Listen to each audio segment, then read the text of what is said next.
Hello. कैसी हो रश्मि? कौन बोल रहा है? मैं कौन हूँ तुम्हें कभी पता नहीं चलेगा। ये नंबर भी फ्लैश नहीं हो रहा होगा। रश्मि चौधरी कभी ढूंढ नहीं पाओगी मुझे। तुमने मुझे धमकी देने के लिए फोन किया है? नहीं नहीं, धमकी नहीं, शुभचिंतक हूं तुम्हारा। बस एक फरिश्ता समझ लो। ये जो तुम अपने लैपटॉप पे तस्वीरें देख रही हो ना, तुम्हें कैसे पता कि मैं क्या कर रही हूँ? मुझे सब पता है। कहने को तुम एनजीओ वाली समाज सेविका हो, पर हर इंसान की तरह तरक्की की सीढ़ी चढ़ना चाहती हो। और तुम मुझे खरीदना चाहते हो। अब तुम वो सेठ की फैक्ट्री में वो क्या कहते हैं, स्टिंग ऑपरेशन कर लिया। तस्वीरें ले ली चोरी छुपकर। चलो कोई नहीं, तुम जीती सेठ हारे। अब सेठ की हार कबूल करो और अपना अमाउंट बोल दो, लेकिन हाँ, थोड़ा सोच समझ कर मुंह उतना ही खोलना जितने में दोनों का फायदा हो। थक गया है अपनी बीवी से। दरअसल थक गया है कहना बहुत कम होगा, बल्कि अब उसकी बीवी उसके लिए बर्दाश्त के हद से बाहर हो गई है। ये शादी अब उसके लिए सिर्फ टॉर्चर है। ये बात उसके दिमाग में बैठ गई है। ये औरत खुद से उसके जीवन से नहीं निकलने वाली। उसे उसको निकालना होगा और उसका एक ही तरीका है, उसे अपनी बीवी का मर्डर करना होगा। अब यहां से पूरी कहानी परफेक्ट मर्डर के प्लानिंग के बारे में है। और हाँ, हम कोई सोशल मैसेज नहीं दे रहे, क्राइम नेवर पेज वगैरह। हम सिर्फ ये दिखा रहे हैं कि कैसे ये कैरेक्टर अपने शातिर दिमाग का इस्तेमाल करता है। आशीष, इस कैरेक्टर को निभाने और समझने के लिए मुझे एक्टिंग करने की जरूरत ही नहीं पड़ी। क्यों भाई? क्योंकि इस अजय के कैरेक्टर को खुद से जोड़ पा रहा हूँ मैं। ऐसा लग रहा है मानो इस अजय के कैरेक्टर के नस नस से वाकिफ हूँ मैं। बॉस, मुझसे बेहतर इस रोल को कोई कर ही नहीं सकता। थैंक्स। और सुन, चूंकि तू मेरा दोस्त है इसलिए खुल के बता रहा हूँ, अपना बिल्कुल ना के बराबर बजट। कोई बात नहीं आशीष, बजट नहीं होगा तो भी मैं इस रोल को करूँगा, क्योंकि ये रोल तो लिखा गया ही मेरे लिए। थैंक्स। अच्छा सुन, फीमेल लीड के लिए तू गायत्री को मना लेगा? वाइफ के लिए? हाँ यार, प्रोजेक्ट को वेटेज मिलेगा। और वैसे भी आजकल टीवी पे छाई हुई है तेरी। अरे नहीं यार, वाइफ के रोल के लिए नहीं। उसका मर्डर मैं कैसे कर सकता हूँ?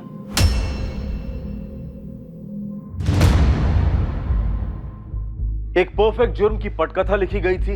एक परफेक्ट जुर्म को अंजाम दिया जाने वाला था। सारे किरदारों को एक जैकपॉट की ख्वाहिश थी, एक ऐसा जैकपॉट जो उन्हें अपनी मंजिलें दिलाता, और वो भी जल्दी। The number you have called is currently switched off.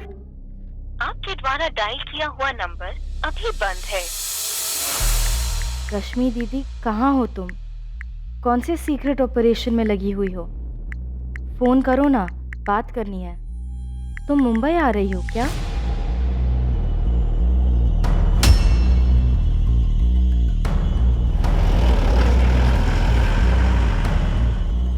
The number you have called is currently switched off. Please try again later. Thank you.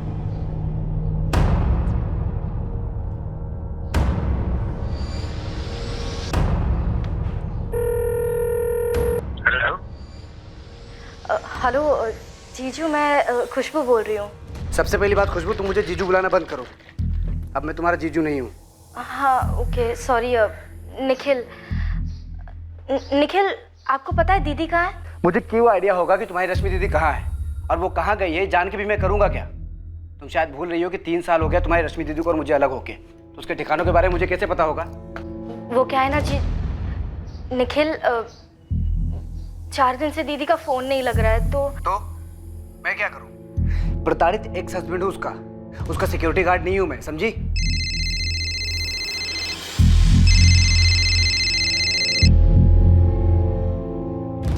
Hello Jaydev uncle, खुशबू बोल रही हूँ। हाँ खुशबू बेटा, कैसी हो?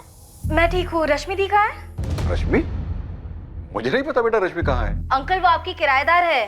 किराएदार थी बेटा, लेकिन वो कुछ दिन पहले ही मकान खाली करके चली गई। उसके साथ सेटलमेंट हो गई, फाइनल डील भी हो गई। मैंने जो उसे फाइनल ऑफर दिया था वो उसने मान लिया और मकान खाली करके चली गई। ऐसे कैसे? दीदी ने मुझे कुछ बताया भी नहीं और मकान खाली कर दिया। अब इसमें मैं क्या कर सकता हूँ बेटा? ये तुम्हारे और तुम्हारे रश्मि दीदी के बीच की बात है। रश्मि चौधरी उम्र 29 कहाँ चली गई थी, कहाँ थी इस वक्त, ये उसके इर्द गिर्द किसी को पता नहीं था।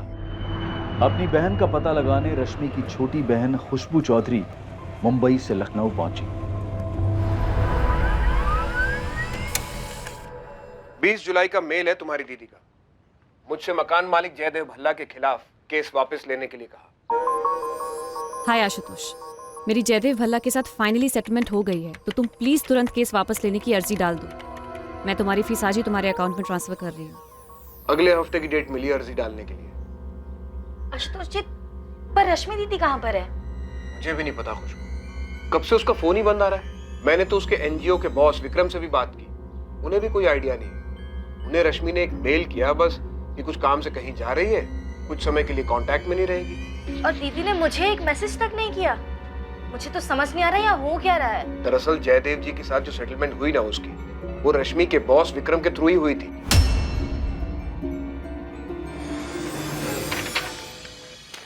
ये रहा रश्मि का ईमेल। हे विक्रम, कुछ बड़ा हाथ लगा है। बड़ा मतलब बहुत बड़ा। अभी ज्यादा नहीं बता सकती। मैं कुछ दिन ऑफिस नहीं आ पाऊंगी। इसमें अच्छा खासा टाइम जाने वाला है। फ्री होकर सबसे पहले तुम्हें फोन करूंगी।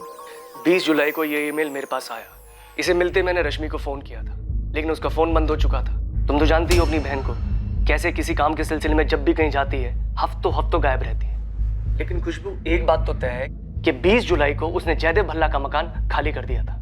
अगर 20 तारीख को दीदी ने जयदेव अंकल का मकान खाली किया तो उसके बाद वो कहाँ रह रही थी?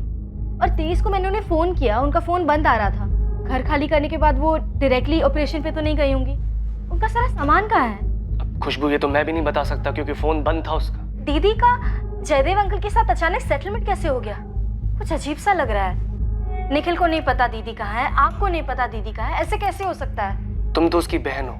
जब उसने तुम्हें तो कुछ नहीं बताया तो बाकी किसी को बताने का तो सवाल ही नहीं पैदा होता।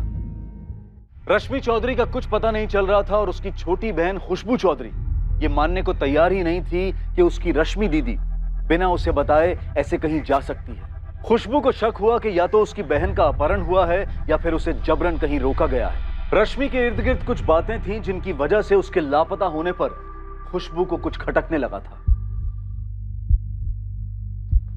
खुशबू, तुम्हारी बहन रश्मि ने 20 जुलाई को 2 ईमेल्स भेजे, एक अपने लॉयर आशुतोष को और दूसरा अपने बॉस विक्रम सहगल को। दोनों मेल अपनी आईडी से भेजे। तुम्हें लगता है दोनों फर्जी हैं? ईमेल्स फर्जी हो सकते हैं क्योंकि सर, मैं अपनी रश्मि दीदी को बहुत अच्छे से जानती हूँ। हम दोनों बहनें बहुत क्लोज हैं और इस तरह फोन बंद करके कहीं चले जाना, वो भी मुझे बिना बताए, ऐसा हो ही नहीं सकता। लेकिन मकान मालिक जयदेव भल्ला ने बताया कि तुम्हारी बहन सारा सामान लेके घर खाली करके कहीं चली गई। अगर मकान खाली किया तो कहाँ गई, और वो भी मुझे बिना बताए? ऐसा नहीं हो सकता, मैं मान ही नहीं सकती। रश्मि पिछले 2 सालों से मेरे मकान नंबर 12 में किराए पर रह रही थी। बगल में मेरे 3 और मकान हैं, वो भी किराए पे थे। तीनों ने पैसे लिए और खाली कर दिए, लेकिन रश्मि की मांग कुछ ज्यादा ही थी, वो खाली कर ही नहीं रही थी। मैं तुम्हारा यहाँ 1 घंटे से इंतजार कर रहा हूँ रश्मि। मैंने बोला था ना जयदीप जी आपसे कि शायद मैं लेट हो जाऊंगी, आप ही जल्दी आ गए। पानी? नहीं, 20 लाख, सिर्फ और सिर्फ 20 लाख। मैं तुम्हें इतना ही दे सकता हूँ, इससे 1 पैसा भी ज्यादा नहीं। जयदेव जी, आपके चारों मकानों पर बिल्डर कम से कम 6 फ्लोर की 2 बिल्डिंग्स बनाएगा और उसने आपको पूरे 60 करोड़ ऑफर किए।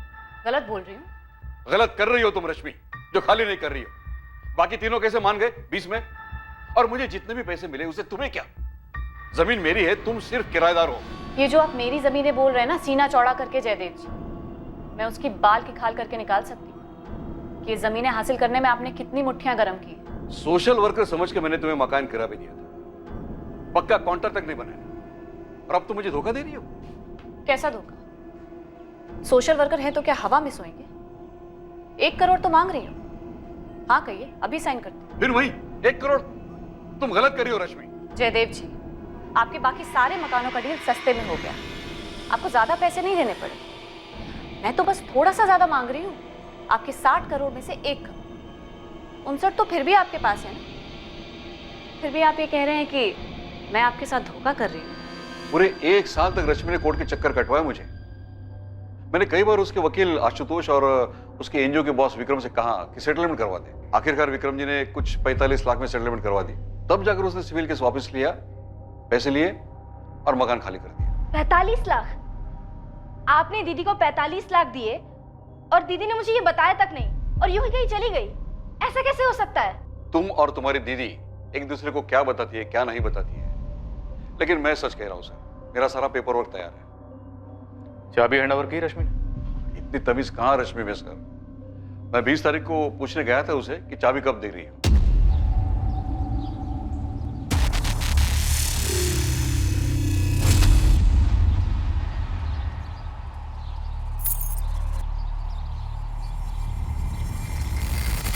जयदेव जी, चाबियां मैंने रख दी हैं और मैंने पूरा मकान खाली कर दिया है। अपना सारा सामान लेके जा रही हूँ। Wish you all the best Jaidev ji. अब आप ही बताइए, मुझे कैसे पता चलेगा वो लड़की कहाँ चली गई? उसके बाद तो मेरा मन ही नहीं हुआ उसे फोन करने का।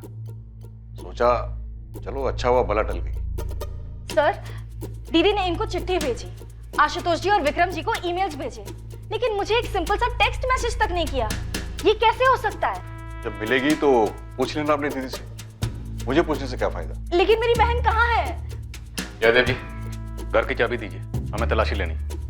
हाँ मैम, जयदेव जी बिल्कुल ठीक कह रहे हैं। 17 जुलाई को उन्होंने मुझे 45 लाख कैश दिए थे, जो मैंने उसी दिन रश्मि को दे दिए थे। लेकिन विक्रम जी आपके थ्रू क्यों? जयदेव भल्ला ने कैश डायरेक्टली रश्मि को क्यों नहीं दिया? मैम, जयदेव जी रश्मि से बहुत चिढ़े हुए थे, उसकी शक्ल तक नहीं देखना चाहते थे। रश्मि ने पूरे 1 साल तक उनको कोर्ट के चक्कर कटवाए थे। फिर बड़ी मुश्किल से मैंने रश्मि को समझाया और 45 लाख में मनाया था। ये रहे तुम्हारे 45 लाख, गिन लो। विक्रम, मेरे वकील आशुतोष से ज्यादा भरोसा करती हूँ तुम पे। वो तो मुझे 25 पे सेटल करने के लिए कह रहा था, लेकिन तुम्हारी वजह से कम इतने तो मिले मुझे। लेकिन अगर मैं अड़ी बैठी रहती ना, तो उसे मुझे 1 करोड़ तो देने पड़ते हैं। अगर तुम अड़ी रहती ना, तो तुम केस हार जाती। तुम्हारे एडवोकेट ने भी यही बताया था ना तुम्हें? हाँ, बताया था। फिर मैं हाई कोर्ट पे अपील करती, लेकिन छोड़ती नहीं। मैंने उसे 45 लाख दे दिए। फिर 2 दिन के बाद उसने मुझे बताया कि उसे रहने के लिए एक बहुत अच्छी जगह मिली है, वो वहाँ शिफ्ट हो रही है। मैंने उसे डिटेल्स पूछी तो उसने मुझे बोला कि ऑफिस में आके बताएगी। बस उसके बाद उसका ये मेल आ गया कि कुछ बहुत बड़ा हाथ में लगा है। मैंने जानने की कोशिश भी की, लेकिन तब से उसका फ़ोन बंद है। बहुत बड़ा कुछ हाथ लगा है, मतलब एनजीओ से रिलेटेड? हो सकता है। मैम, मैं आपको एक और चीज़ बताना चाहता हूँ। हमारा एनजीओ समाज से जुड़े काम तो करता ही है, साथ में हम लोग बचाव यानी रेस्क्यू ऑपरेशंस भी करते हैं। मतलब ट्रैफिकिंग? जी, ट्रैफिकिंग, बाल मजदूरी। मैम, पिछले साल हमें ये 2 अवार्ड्स भी मिले हैं। लेकिन अपने बहन को बिना बताए ऐसे रश्मि जा कहाँ सकती है? मैम, सच कहूँ तो मुझे भी बात काफ़ी अजीब लग रही है। मैं इन दोनों बहनों को बहुत अच्छे से जानता हूँ। इनके पेरेंट्स तो बचपन में ही गुजर गए थे। रश्मि ने बड़ी मुश्किल से अपनी पढ़ाई पूरी करी थी और उसके बाद खुशबू को भी पढ़ाया था। तो रश्मि इतनी बड़ी बात खुशबू को ना बताए और कहीं चली जाए, ये हो नहीं सकता मैम।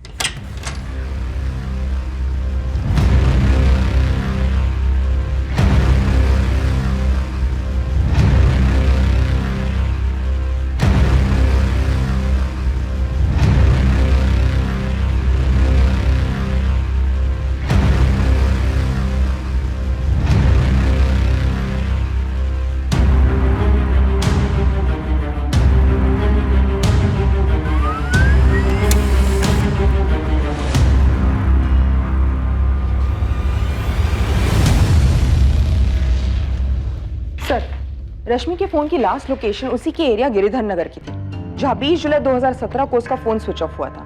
फोन स्विच ऑफ होने से पहले उसने किसी स्टेट एजेंट या ब्रोकर को कॉल्स किए थे?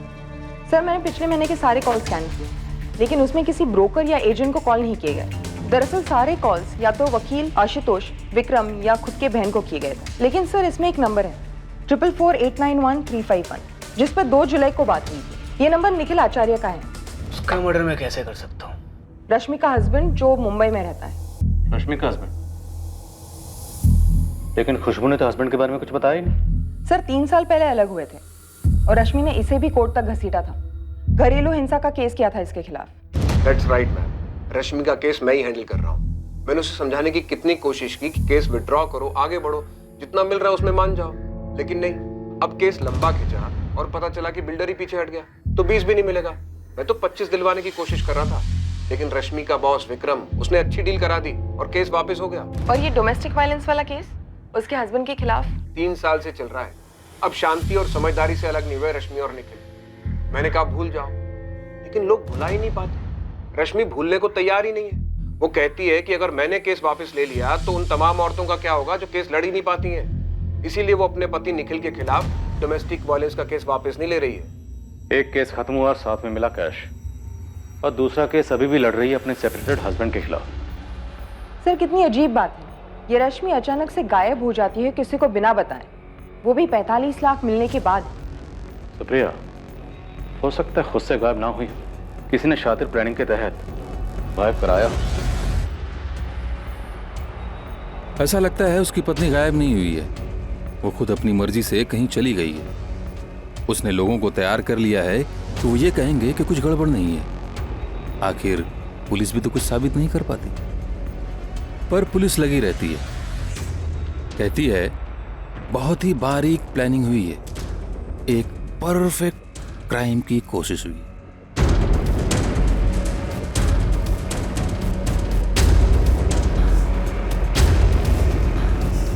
सर खुशबू ने ये मिसिंग वाले इश्तिहार दिया है अखबार में। उसने सुबह कॉल किया था और उसका कहना है कि उसे डाउट है कि रश्मि के साथ कहीं कुछ गलत हुआ है।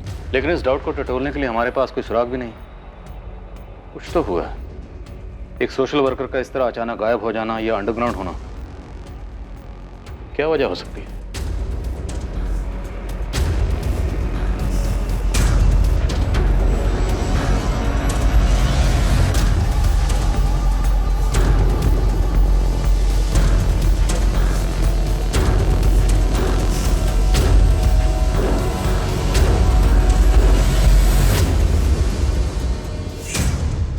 मैंने और मेरे बंदों ने लखनऊ के सभी छोटे बड़े ब्रोकर्स को कांटेक्ट किया, लेकिन किसी के पास भी इस रश्मि चौधरी का ना फोन आया ना कुछ। 45 लाख कैश था उसके पास, छोटी रकम नहीं होती। और खुद से गायब होने की कोई वजह भी तो नहीं थी। और अगर कुछ है भी तो फोन रिकॉर्ड्स में दिख नहीं रहा। मुझे दो बातें समझ में आ रही हैं। पहला तो रोकड़ा कि किसी ने 45 लाख रुपए के लिए इसे गायब कर दिया और मारवार भी डाला, और दूसरा कारण हो सकता है बदला, कि किसी का नुकसान करवाया हो इस एनजीओ मैडम ने। बंदे ने बदला लेने के लिए गायब करवा दिया, मारवार भी डाला। लेकिन उसने लोगों से कहा कि उसे दूसरा मकान मिल गया है, वो शिफ्ट हो रही है। मकान खाली हुआ है मतलब सामान निकला है, पर निकला है तो कब, कैसे और गया कहाँ?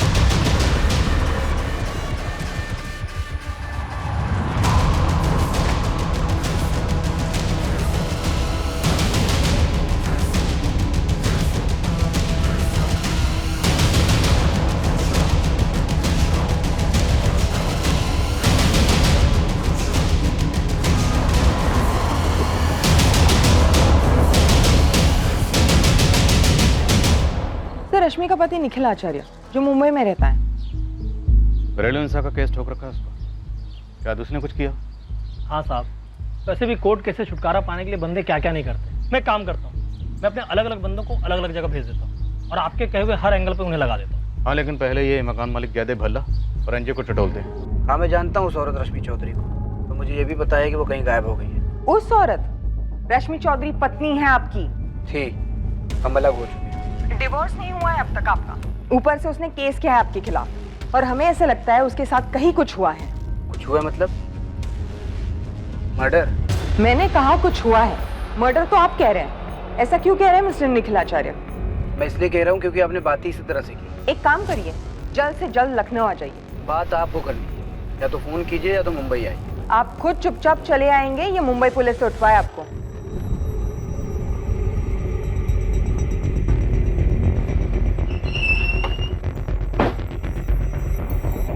अरे सर, सर सर ऑफिस खोला तो ये हाल मिला इधर। सर वो वहां पर खिड़की भी टूटी है सर, लगता है वहीं से वो आए थे।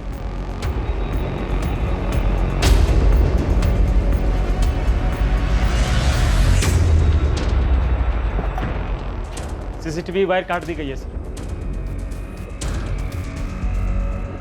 डीवीआर का सारा फुटेज एडिट है सर। मैं तो बोलता हूँ जल्दी से पुलिस को फोन करते हैं। मुझे लगता है ये जो कुछ भी हुआ है ना, रश्मि से जुड़ा हुआ है। रश्मि से? जी जयदेव जी बोलिए। मैंने पूरी ईमानदारी से आपको 45 लाख रुपए दिए थे रश्मि को देने के लिए। इसके बावजूद भी सारी दुनिया मुझे फोन करके पूछ रही है उसके बारे में। बिल्डर भी पूछ रहा है कि आखिर माजरा क्या है। देखिए विक्रम जी, अभी मुझे परेशान मत करिए।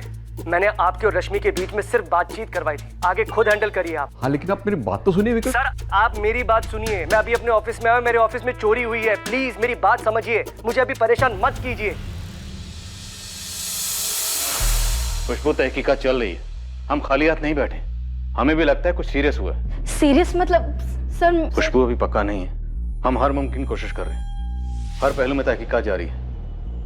हमने सभी पुलिस स्टेशन में खबर भिजवाई है कि पिछले 1 महीने में जितनी भी अनआइडेंटिफाइड बॉडीज मिली हैं, उनकी डिटेल्स हमसे शेयर करें। ये सब बहुत अजीब है। पिछले 1 साल से मेरी दीदी उस मकान के लिए लड़ रही थी और फिर 45 लाख में मान गई, और फिर बिना किसी से कुछ बताए, किसी से कुछ कहे, अचानक मकान छोड़कर चली गई। सर, ये सब मुझे बहुत अजीब लग रहा है। तुम्हारी बात सही है, पर 45 लाख भी बड़ी रकम होती है, तो कुछ तो गड़बड़ हुई।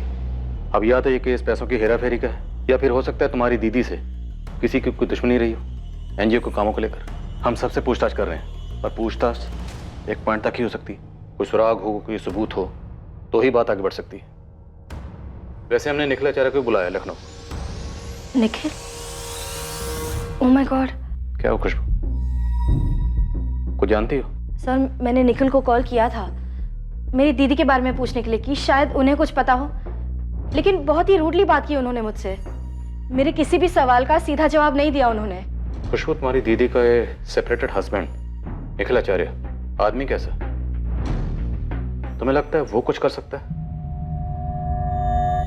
सर, कौन क्या कर सकता है मुझे कुछ समझ नहीं आ रहा। मुझे सिर्फ इतना लग रहा है कि मेरी दीदी कोई बहुत बड़ी मुसीबत में फंस गई है। जावेद भाई। नीलेश, बोल भाई, क्या खबर है? ये रश्मि चौधरी जो है, ये समाज सेवा में थी। अबे, तुम मुझे बता रहा हो क्या थी? ये बता कहाँ है? कानपुर। कानपुर में है? अरे नहीं, कानपुर में प्रकाश सेठ है, एक चूड़ियों का छोटा सा कारखाना है उसका।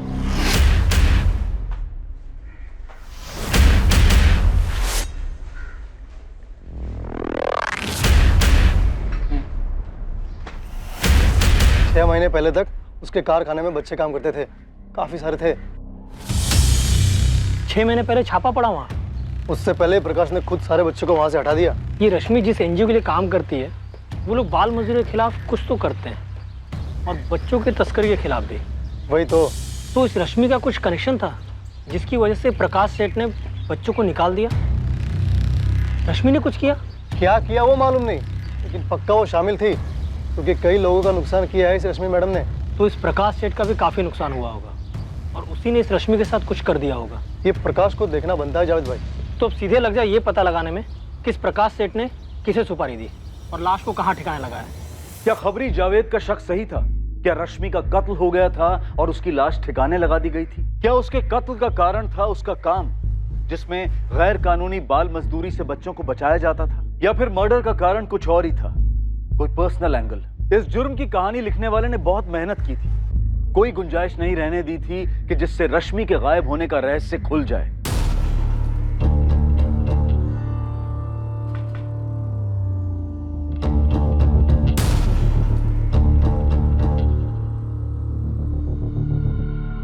क्या आप लोगों के पास ऐसे कोई इंफॉर्मेशन थी जिसकी वजह से ये चोरी हुई हो? मैम, हमारे तो काफ़ी सारे प्रोजेक्ट चलते रहते हैं, लेकिन कुछ प्रोजेक्ट्स ऐसे होते हैं जो गैर कानूनी एक्टिविटीज़ का खुलासा करते हैं, जैसे बच्चों की तस्करी, चाइल्ड लेबर। अभी इस वक्त ऐसे कौन से प्रोजेक्ट पर काम चल रहा है? मैम, सच कहूँ तो अभी तो कोई भी ऐसा प्रोजेक्ट नहीं है। दरअसल मैम, जैसे ही मैंने ऑफिस की हालत देखी, सबसे पहले रश्मि की उस मेल का ख्याल आया। हाय विक्रम, कुछ बड़ा हाथ लगा है। बड़ा मतलब बहुत बड़ा, अभी ज़्यादा नहीं बता सकते, इसमें बहुत ज़्यादा समय लगने वाला है, इसलिए कुछ दिन ऑफिस नहीं आ पाऊँगी, लेकिन फ्री होकर सबसे पहले तुम्हें ही फ़ोन करूँगी।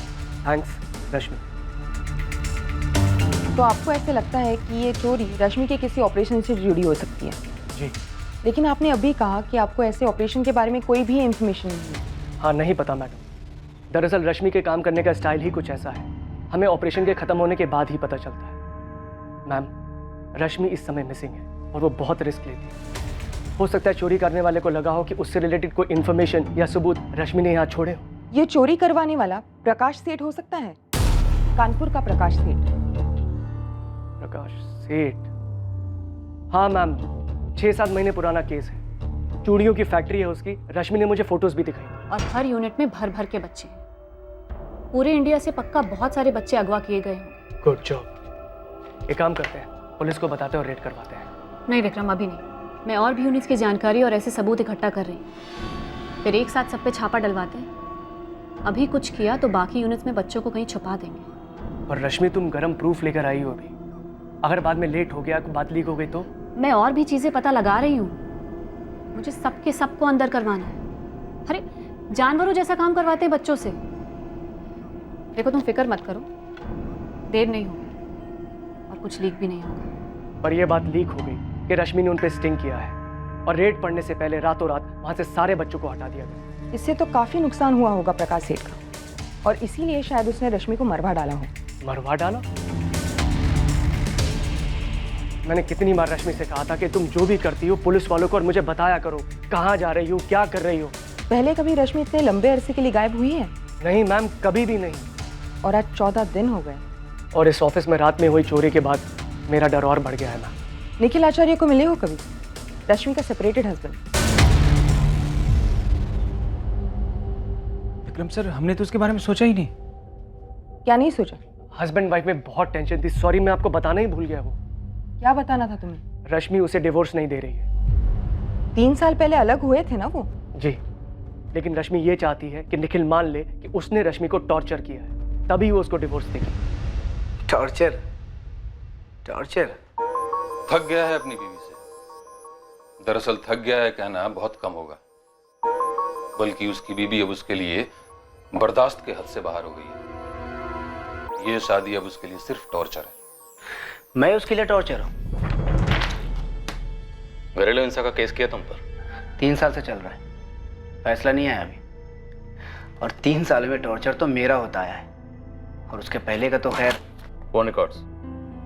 2 जुलाई को तूने रश्मि को फोन किया था। तो इस फोन कॉल की वजह से आपको लगता है कि मुझे पता है रश्मि कहाँ है? नहीं, खुशबू ने तो कुछ नहीं कहा आपको। रश्मि गायब है, क्या जानते हो उसके बारे में? कुछ नहीं, लेकिन इतना जानता हूँ कि जो औरत अपने पति पर घरेलू हिंसा का झूठा केस डालती है, उसे डिवोर्स देने से इनकार करती है, वो औरत दुनिया में सिर्फ अपने एक्स हस्बैंड को बताएगी कि वो कहाँ है और क्यों गायब हुई। कमाल है। एक चीज होती है इंस्पेक्टर, लॉजिक। एक हकीकत होती है बदला। तुम मुझसे पीछा छुड़ाना चाहते थे, वो डिवोर्स दे नहीं रही थी, ये था लॉजिक। अच्छी पट्टी पढ़ाई उसके वकील ने आप लोगों को। एक्टिंग का भूत था निखिल पर, फिल्मी दुनिया के सपने थे। वो चाहता था कि रश्मि यहाँ का अच्छा खासा करियर छोड़ छाड़ कर उसके साथ मुंबई शिफ्ट हो जाए और वहां जाकर फुल टाइम जॉब करे, ताकि खुद निखिल फिल्म इंडस्ट्री में स्ट्रगल कर सके। सर, यहाँ भी निखिल की कोई स्टडी इनकम नहीं थी। अलग होने का यही कारण? रश्मि को बड़ा अफसोस है कि उसने ऐसे आदमी से शादी की जिसने उसे हर तरह से निचोड़ के रख दिया, फाइनेंशियली, इमोशनली, सब तरह से। और डिवोर्स नहीं दे रही है? जिद्दी है। वो निखिल को उसके किए की सजा दिलवाना चाहती है। ये निखिल किसने बदला लिया होगा? कुछ करवाया होगा रश्मि के? सर, निखिल तो हताश हो चुका है इस केस को लेकर। रश्मि कहती है कि वो तो पागलों की तरह पीछे पड़ा है इस केस को वापस करवाने के लिए। हम दोनों की लाइफ रुकी हुई है रश्मि। मुझे काम से टाइम निकाल कर लखनऊ कोर्ट आना पड़ता है। मुंबई से फ्लाइट का कॉस्ट तुमको पता है, ऊपर से वक्त की कीमत। और जो कीमत मैंने भरी तुमसे शादी करके, उसे कोई कोर्ट भी भर कर नहीं दे सकता। जो तुमने खुद को पेश किया मेरे सामने और शादी के बाद जो तुम निकले, उस एक्टिंग के लिए कोई अवार्ड तो मिलना चाहिए तुम्हें। किसी हाथ उठाने के लिए केस चल रहा है तुम पर कोर्ट में। अब अगर मुझे छुआ भी ना तो केस और बिगड़ेगा और फिर मुंबई लौट के यहाँ आना पड़ेगा। और मैं तो पीछे नहीं हटूंगी। तुमने जो परेशानियां दी है ना मुझे मेरी लाइफ में, उसके बदले में सूद समेत भरपाई करवाने का प्लान है मेरा। तुम्हारे इंतजार की बर्दाश्त खत्म हो गई जब तुम यहाँ पर कोर्ट हियरिंग के लिए आए, रश्मि के पास गए और उसे गायब करवा दिया। लॉजिक ही लॉजिक। एक तरफा मन घड़त कहानी कभी लॉजिक नहीं होती इंस्पेक्टर। आप रश्मि से मिले तक नहीं, उसका असली चेहरा तो क्या आपको नकली चेहरा भी नहीं पता? तुम्हें तो पता है, तुम बता दो क्या उसका असली चेहरा? असली सोशल वर्कर दूसरों का भला करते हैं, पर रश्मि सोशल वर्क के जरिए सिर्फ अपना भला देखती है। जैसे ही कोई पावरफुल आदमी मिलता, उसके कंधे पर सीढ़ी लगाकर चढ़ने लगती है। सीढ़ी तो तुमने लगाई थी शादी के बाद उसके कंधे पर। अच्छा, आप चश्मदीद गवाह हैं। नहीं, आप मुझे बताइए, आप रोज देखने आते थे। लव मैरिज थी हमारी, मेरी तरफ से प्यार भी था, और उसका मकसद सिर्फ कामयाबी, जो तुम्हें मिली नहीं थी। शुक्र है कि उसके रहते नहीं मिली, और जब मिली तो उसको लगा कि इसका भी शिकार किया जा सकता है। आदत है उसकी। कैसा शिकार? क्या आदत है? बोलो। पैसा। आप लोगों को दिखा नहीं किस तरह से उसने पैसों के लिए मकान मालिक को रगड़ा? वो मुझसे भी पैसा ही चाहती है। पैसा सबकी लाइफ में जरूरी होता है, जैकपॉट सबको चाहिए होता है, पर रश्मि उसके लाइफ में सबसे ज्यादा जरूरी सिर्फ और सिर्फ पैसा ही है। वो हर बंदे में अपना जैकपॉट ढूंढती है। सोशल वर्कर के नकाब के पीछे आप लोग देख ही नहीं पाए। तो अब तक आपने जितनी भी कहानी रश्मि के बारे में सुनी है, माफ करना इंस्पेक्टर, वो पूरी तरह से गलत है। वो औरत पैसे के परे कभी कुछ सोच ही नहीं सकती। हमारी शादी सिर्फ 1 साल की थी रश्मि, इसलिए डोमेस्टिक वायलेंस का तुम्हारा झूठा केस पुलिस को सच्चा लगा और कोर्ट में भी तुम्हारा पल्ला भारी पड़ा। तुम अपना पल्ला छुड़ा सकते हो, जेब हल्की कर दो। फिर पैसा? निखिल, जब हम अलग हुए थे तब बात अलग थी। तब मैं 1 लाख में सेटल करने के लिए रेडी थी, पर तुमने कहा नहीं। फिर 3 साल बाद मैंने 2 का ऑफर किया, फिर नहीं। अब तुम 3-4 शोज करते हो, पॉपुलर हो, इनकम भी काफी अच्छी है। 10 लाख से नीचे क्या लूंगी? इनफैक्ट ये भी कम है। अरेंज कर दो, मैं केस वापस ले लूंगी। मेरे पास इतने पैसे नहीं है निखिल, मुझे तुम्हारा पर एपिसोड रेट मालूम है, और तुम महीने में कितने एपिसोड्स करते हो वो भी मालूम है, और तुम्हें मालूम है कि मेरी कैलकुलेशन कितनी स्ट्रांग है। तुमने हमेशा कैलकुलेशन ही किया है, रिश्तों में भी सिर्फ कैलकुलेशन। क्यों की मैंने तुमसे शादी? तुमने शादी एक सीढ़ी के लिए की थी निखिल, मतलब मैं। तुम मेरा यूज करते हुए मुंबई में अपना करियर बनाना चाहते थे, और जब ऐसा नहीं हुआ तुमने मुझे छोड़ दिया। छोड़े जाने का दर्द बहुत होता है निखिल। मैं उसे 10 लाख दे सकता था सर, लेकिन मैंने उसे कभी टॉर्चर किया ही नहीं, ना ही कभी हाथ उठाया, तो किस बात के पैसे देता? मैंने अपनी लाइफ में बहुत स्ट्रगल किया है सर। न जाने कितने ऑडिशन में रिजेक्ट हुआ, भूखे पेट सोया, तब जाके इस मुकाम तक पहुंचा हूं। मेरा पैसा खून पसीने का है सर। अब तुम अपनी स्ट्रगल को ढाल बनाकर फिल्मी कहानी सुना रहे हो? कोई फिल्मी कहानी नहीं है सर, यही सच है। हकीकत बयां करने के लिए उसकी पत्नी है नहीं, तो स्टोरी बनती है सिर्फ अजय की। वो जो कहता है उनके बीच जो हुआ वो सच बन जाता है। पुलिस अजय को क्वेश्चनिंग के लिए बुलाती है। वो जानता है कि पुलिस जाहिर तौर पे उस पर शक करेगी, लेकिन अजय पूरी तरह तैयार है। शातिर खिलाड़ी भी है सर। पूरा चांस है कि वो खुद कहीं छुप कर बैठी हो, क्योंकि उसको पता है कि उसके गायब होने से कई लोगों पर शक होगा, और जब शक होगा तो पुलिस उन्हें टटोलेगी, जिससे उनके पुराने पाप भी बाहर आएंगे। उनके इसी डर का फायदा उठाकर वो उनसे पैसे निकलवा रही होगी सर। तुम्हारी बातों से ऐसा बिल्कुल नहीं लग रहा कि तुम एक ऐसी औरत की बात कर रहे हो जो कभी तुम्हारी बीवी रह चुकी। ऐसा लग रहा है जैसे किसी स्क्रिप्ट की चालबाज और धोखेबाज औरत के बारे में बात कर रहे हो। हाल फिलहाल में कोई स्क्रिप्ट पढ़ी है क्या? फिल्में जिंदगी का आईना होती हैं सर। एक स्क्रिप्ट में मैंने एक लाइन पढ़ी थी कि पैसों की खुशबू मुर्दों को भी जिंदा कर सकती है। पैसा कुछ भी करवा सकता है सर। थोड़ा ड्रामेटिक है, पर सच छुपा हुआ है इस लाइन में। 45 लाख कैश थे उसके पास, लेकिन हमने कहीं देखा नहीं है सर। ये तो हमें मकान मालिक जयदेव भल्ला ने बताया, लॉयर आशुतोष ने भी बताया, और विक्रम का भी यही कहना है। निखिल और रश्मि की कहानी भी हमें वकील आशुतोष ने सुनाई, जैसे निखिल ने सुनाई, पर हकीकत क्या है ये देखने के लिए हम कहीं भी मौजूद नहीं थे। सर 45 लाख की खुशबू बहुत तगड़ी होती है, किसी से भी कुछ भी करवा सकती है, जैसे निखिल ने कहा। राइट, मुर्दों को भी जिंदा कर सकती है। हे गायत्री। निखिल, सब ठीक है ना? हाँ सब ठीक है। अच्छा, बेबी ज्यादा प्रॉब्लम तो नहीं हुई? ना ना, हो गया आराम से सब। लेकिन रश्मि है कहाँ? स्क्रिप्ट में ये डायलॉग पुलिस का है, तुम्हारा नहीं है, और गर्लफ्रेंड ऐसे सवाल नहीं पूछा करते। सर इस निखिल का मुंबई और लखनऊ का बैकग्राउंड निकलवाती हूँ। मुंबई पुलिस की हेल्प लो। बात शुरू है सर। मुझे लगता है इस एनजीओ के विक्रम से एक बार और क्वेश्चन करना चाहिए। कोई टिप? सर एनजीओ उसका है, लेकिन उसे रश्मि के ऑपरेशन के बारे में कुछ भी नहीं पता। और दूसरी बात, ये ऑफिस में जो चोरी हुई है, मुझे लगता है रश्मि के गायब होने से जुड़ी हो सकती है। शायद पहले के किसी केस से रिलेटेड हो। मैं चूड़ी फैक्ट्री के मालिक प्रकाश सेठ को कॉल करता हूँ, जिस पर रश्मि ने स्टिंग किया था। तुम निखिल और विक्रम पर लग जाओ। सुप्रिया, क्या तुम्हें लगता है कि रश्मि का मर्डर कर दिया गया है और उसकी लाश कहीं छुपा दी गई है? सर पॉसिबिलिटी तो है, लेकिन अगर ऐसा हुआ भी है तो लाश जयदेव भल्ला की मकान नंबर 12 में नहीं हो सकती, क्योंकि मैंने उस घर का कोना कोना छान मारा है। सर मैं मानना नहीं चाहूंगी कि मर्डर हुआ है, लेकिन उसका हवा हो जाना इतने अच्छे तरीके से प्लान है। डिटेल्स देखिए सर, दरवाजे पे एनवेलप में चाबी और जयदेव भल्ला को वो चिट्ठी। सर फिर वो 2 ईमेल्स, एक लॉयर आशुतोष राय को और दूसरा ईमेल बॉस विक्रम सहगल को।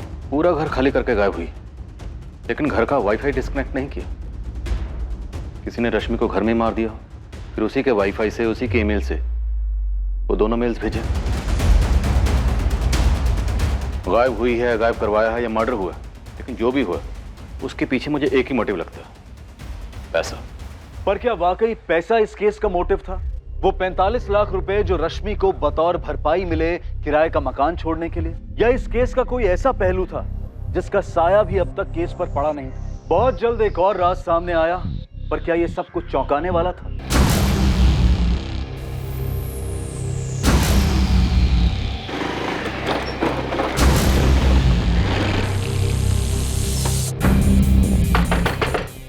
अबे दरवाजा तोड़े। नीलेश, तेरे कानपुर के उस चूड़ी फैक्ट्री के ओनर प्रकाश सेठ की पुलिस इंटरव्यू ले रही है। लेने दीजिए जावद भाई, एक ताजी वाली सुनो। इसी केस की टिप है। अब क्या टिप है भाई? अपना हिस्ट्री चीटर है ना सुरेश मल्ला उर्फ खंबा, पी के कुछ उगल दिया क्या?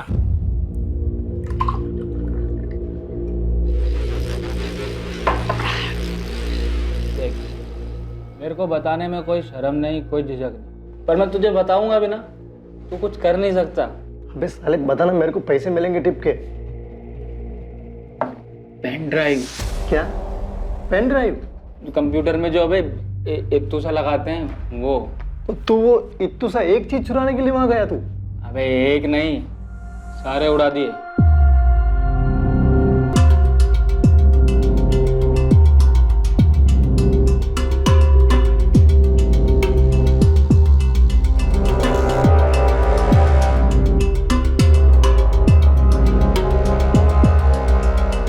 वो कीमती होते क्या? नहीं बे, उसके अंदर जो जानकारी होती है ना वो कीमती होते हैं। कुछ 7-8 मिले थे, सब पहुंचा दिए। किसे? बलवीर यादव।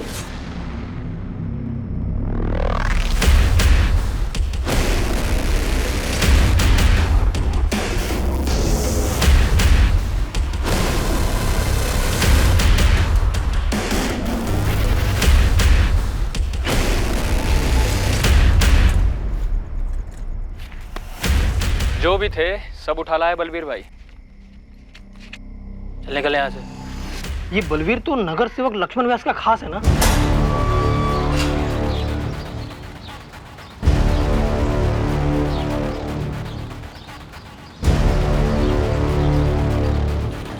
भाई जी,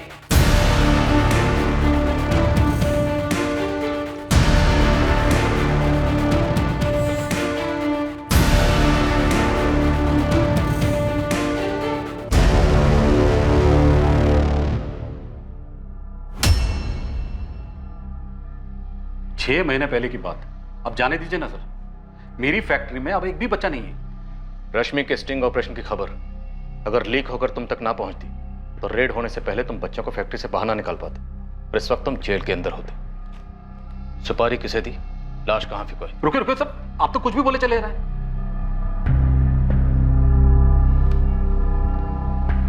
कबूल करता हूं 6 महीने पहले मेरी फैक्ट्री में बच्चे थे, कबूल करता हूं। मुझे रश्मि चौधरी वाले स्टिंग ऑपरेशन के बारे में खबर मिली।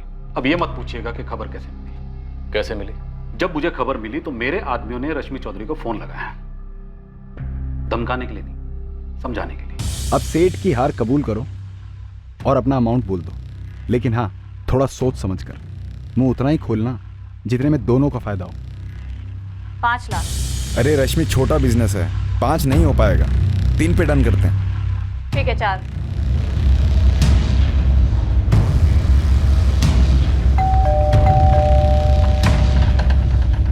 गिन लो, 4 हैं। वहीं रुको, मैं गिन के आती हूँ। कोई धमकी नहीं, कोई मर्डर नहीं, बस 4 लाख में काम हो गया। तुम कह रहे हो कि रश्मि ने तुम पर स्टिंग किया और फिर तुमसे 4 लाख लेकर तुम्हें रेड की टिप दी और रेड होने से पहले तुमने बच्चों को फैक्ट्री से हटा दिया। हाँ, और मैंने अपने कान पकड़ लिए कि आगे से बच्चों को कभी काम पे नहीं रखूंगा, क्योंकि 4 लाख की रकम मेरे लिए बहुत बड़ी होती है। तो 4 लाख वापस लेने के लिए और अपने नुकसान की वजह से तुमने रश्मि चौधरी को मरवा दिया। धंधा करता हूँ सर, रोजाना हर किस्म के लोगों से मुलाकात होती रहती जो हद से ज्यादा गुस्सा दिलाते हैं। अब सबको मरवाता फिरूंगा। साहब मैं छोटा मोटा सीधा साधा धंधा करता हूँ, ये धमकी देना, ये मरवाना मेरे बस की बात नहीं है। बकवास है सर ये। रश्मि ने खुद अपने स्टिंग का लीक करवाया और उसके पैसे लिए। सर आपको गलत इन्फॉर्मेशन मिली है। विक्रम सर, ये लोग दीदी को ढूंढ नहीं पा रहे, इसलिए सारी अनाप शनाप बातें सामने लाकर दीदी को गलत ठहराकर उनका नाम खराब करना चाहते हैं। हम अपनी ओर से कुछ नहीं कह रहे, तहकीकात में जो सामने आ रहा है हम वही कह रहे हैं। और सिर्फ प्रकाश सेठ नहीं, तुम्हारी दीदी के सेपरेटेड हस्बैंड निखिल ने खुद हमें बताया कि तुम्हारी दीदी केस वापस लेकर डिवोर्स देने के लिए 10 लाख रुपए मांग रही थी। और आपने मान लिया? सर आप एक बार मुंबई जाइए, आपको पता चलेगा कि ये जो निखिल आचार्य है ये एक्ट्रेस गायत्री का बॉयफ्रेंड है, और जब तक मेरी दीदी उसे डिवोर्स नहीं दे देती वो गायत्री से शादी नहीं कर पाएगा। ये बात बताई उसने आपको? सर आप एक बार मुंबई जाइए, आपको पता चलेगा कि ये जो निखिल आचार्य है ये एक्ट्रेस गायत्री का बॉयफ्रेंड है, और जब तक मेरी दीदी उसे डिवोर्स नहीं दे देती वो गायत्री से शादी नहीं कर पाएगा। ये बात बताई उसने आपको? नहीं ना? सर दीदी के गायब होने से सबसे ज्यादा फायदा निखिल को हो रहा है, वो शादी कर पाएगा। अब बोलिए, निखिल एक्टर बहुत अच्छा है, लेकिन मुझे उम्मीद नहीं थी कि आप लोग भी सीरियल के ऑडियंस के जैसे उसकी एक्टिंग को सच्चाई समझ लेंगे। इस निखिल के बारे में तो मुझे नहीं पता, लेकिन ये जो लॉयर है आशुतोष, बहुत बड़ी, वो सेपरेटेड हस्बैंड का नाम ले रही है और तुम लॉयर का। सर जयदेव जी ने मुझे 45 लाख दिए, डील मैंने कराई, ओके।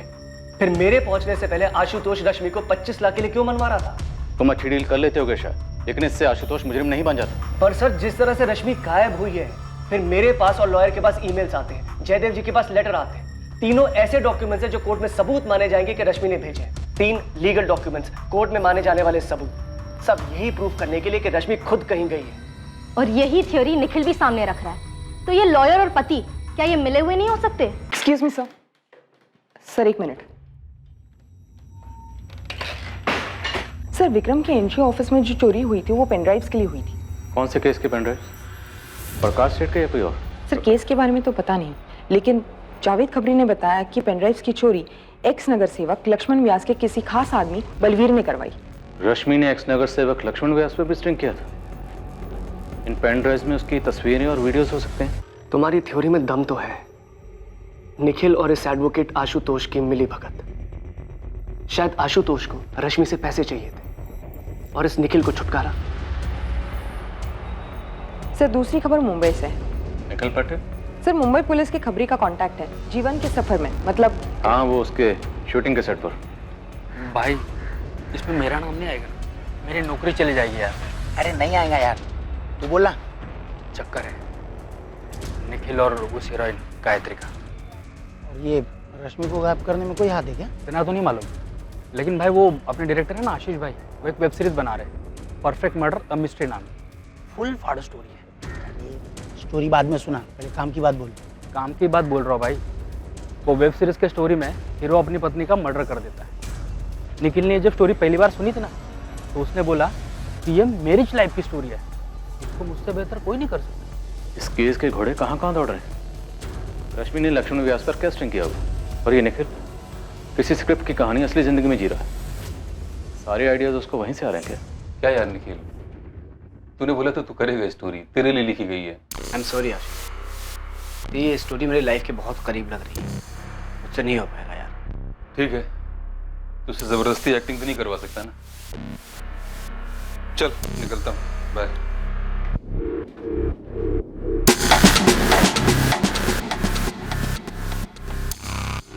और हाँ निखिल यार, मैंने दिन रात एक करके ये स्क्रिप्ट लिखी, बहुत मेहनत किया है, तो प्लीज किसी के साथ शेयर मत करना, अपने तक रखना।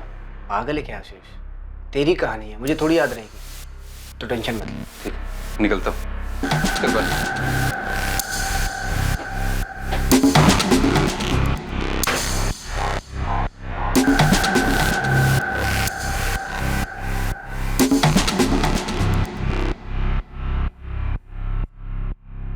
क्या एक फिल्म की कहानी की तरह परफेक्ट क्राइम को अंजाम देने के बाद परफेक्ट तरीके से सुराग मिटाए गए? केस में अब कई संदिग्ध थे और कई मोटिव्स भी। एक तरफ निखिल था जो गायत्री से शादी करने के लिए रश्मि से पीछा छुड़ाना चाहता था, दूसरी तरफ थी एक अजीब सी चोरी जिसमें 8 पेन ड्राइव चुराए गए थे, जिनमें शायद रश्मि द्वारा किए गए किसी स्टिंग ऑपरेशन की फुटेज थी, और शायद रश्मि उससे पैसा कमाने के चक्कर में थी। रश्मि का पैसों का लालच इस केस में 1 से ज्यादा बार उठकर आया था। क्या पैसों की खुशबू रश्मि से कुछ भी करवा रही थी?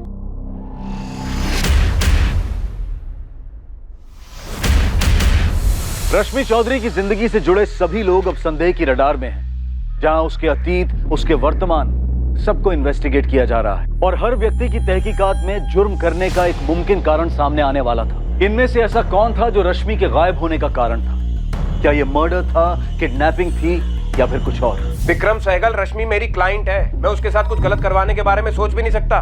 तुम्हारी हिम्मत कैसे हुई मुझ पे उंगली उठाने की? आशुतोष, मैंने तुम पर कोई इल्जाम नहीं लगाया। मैंने पुलिस के पूछने पे उन्हें सिर्फ इतना बताया था कि तुमने रश्मि को जयदेव जी के 20 के अगेंस्ट 25 पर सेटल होने की सलाह दी थी और मैंने उसे 45 दिलवाए। और ये काम मैंने खुद नहीं किया है, मुझे जयदेव जी ने रिक्वेस्ट किया था रश्मि से बात करने के लिए, उसे समझाने के लिए, इसीलिए मैंने उससे बात की थी। अरे जयदेव जी ने 45 कैश तुम्हारे हाथ में दिए ना, तुमने दिया रश्मि को या उसे गायब करके सारा कैश खुद ही रख लिया? वाह, मेरे एक स्टेटमेंट से तुम्हें पुलिस ने इंक्वायरी के लिए क्या बुला लिया? तुम मुझे ही मुजरिम साबित कर रहे हो। देखो, शुरुआत तुमने की है, ताली एक हाथ से बजती है क्या?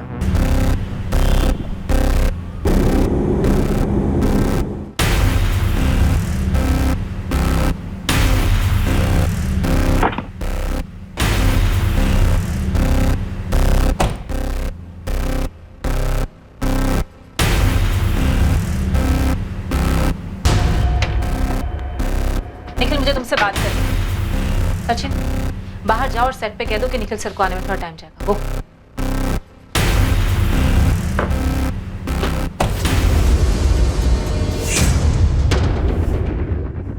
लखनऊ पुलिस से मुझे कॉल आया था। लखनऊ पुलिस ने तुमको फोन क्यों किया?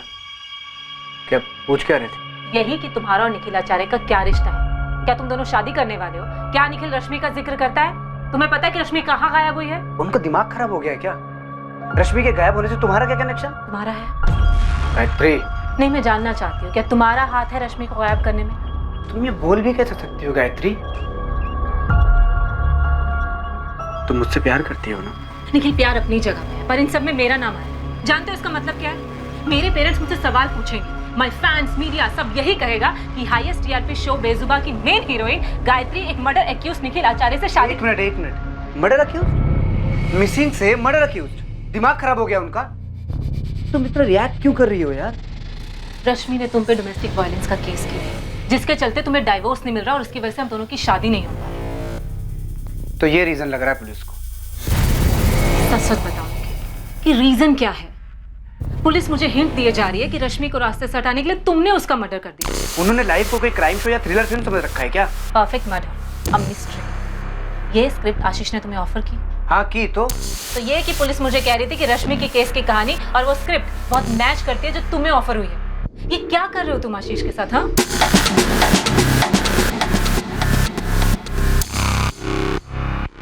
निखिल, पुलिस ने मेरी परफेक्ट मर्डर मिस्ट्री वाली स्क्रिप्ट मेल करने को कहा है। और कुछ पूछा? नहीं, पहले मुझे ये बता कि तूने किया क्या है। अरे क्या करूंगा मैं यार? अपनी वाइफ को गायब करवाऊंगा, मार डालूंगा उसे। मुझसे पूछ रहा है या मुझे बता रहा है तू? सोच रहा हूँ आशीष। एक मशहूर कहावत है कि किसी चीज को शिद्दत से चाहो तो तुम्हें उसे दिलाने में पूरी कायनात साजिश करती है। अपनी डायलॉगबाजी अपने पास रख तू। मुझे तो ये बता कि तू कौन से साजिश में इन्वॉल्व है, सच बोल।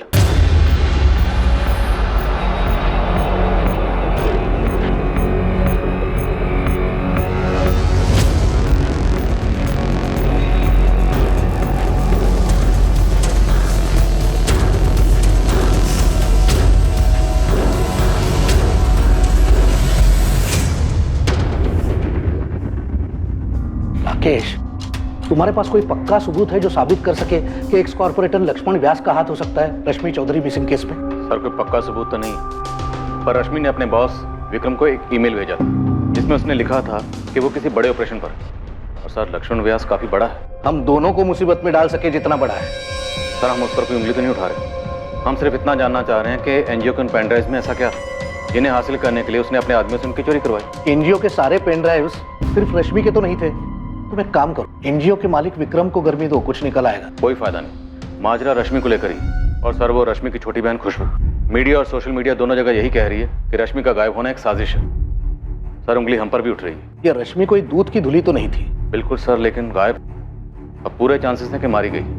हमें लक्ष्मण को ऐसे पूछताछ के लिए लेना है मानो इनफॉर्मल सी बात हो रही है। एकदम आराम से राकेश, और तुम डायरेक्टली कुछ मत करना, मैं बात करता हूँ लक्ष्मण से।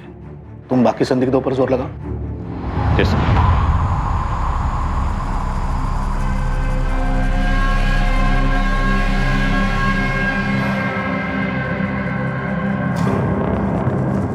आंचल, मैं आज ऑफ ले रही हूँ। थोड़ी तबीयत खराब है और मैं बहुत ज़्यादा परेशान हूँ। सॉरी।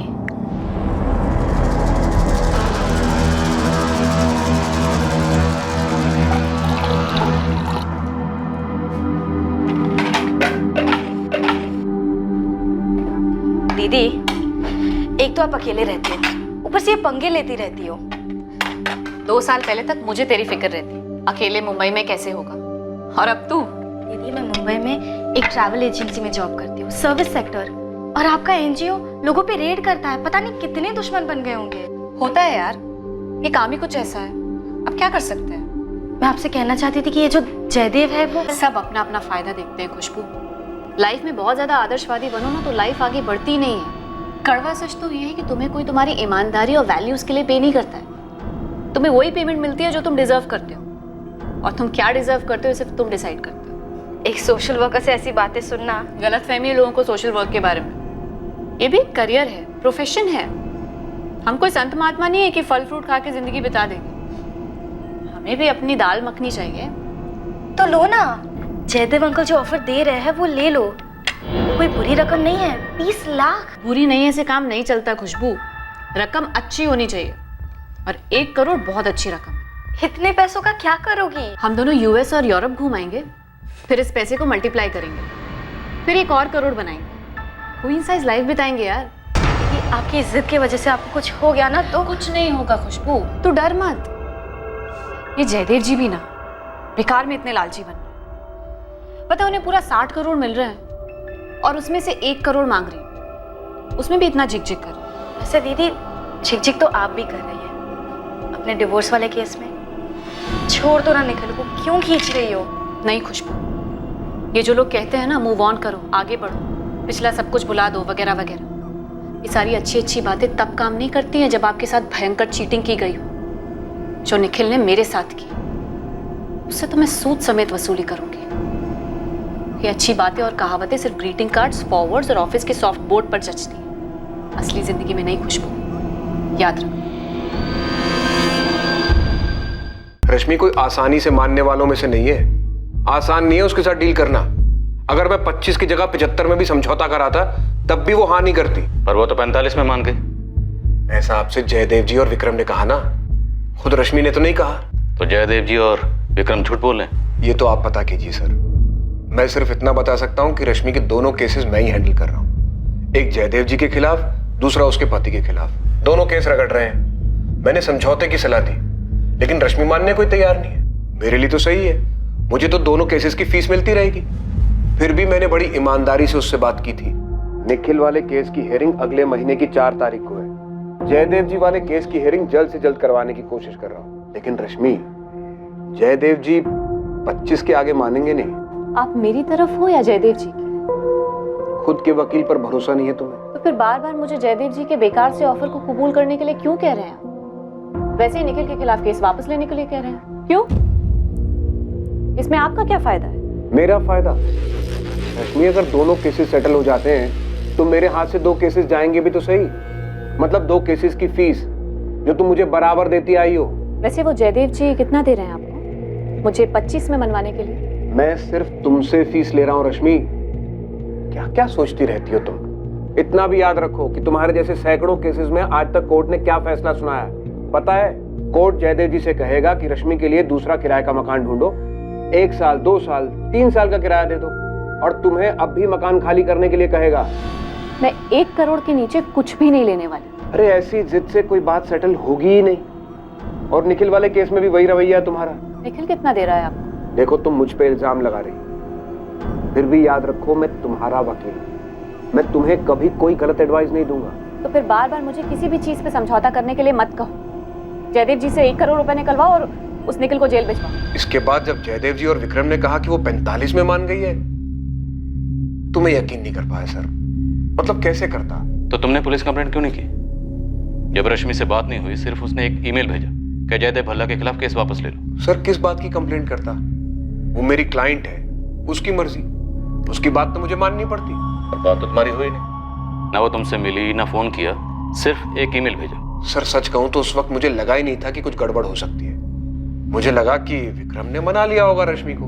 वो तो बाद में जब उसकी बहन ने शिकायत की तब जाके पता चला कि रश्मि ने अपनी बहन को ही 45 लाख की डील के बारे में नहीं बताया और ना ही उस खुफिया मिशन के बारे में। तो मुझे लगा कि कुछ गड़बड़ है। क्या उसका मर्डर हुआ? वकील मैं हूं सर, ये सवाल तो मुझे आपसे पूछना चाहिए।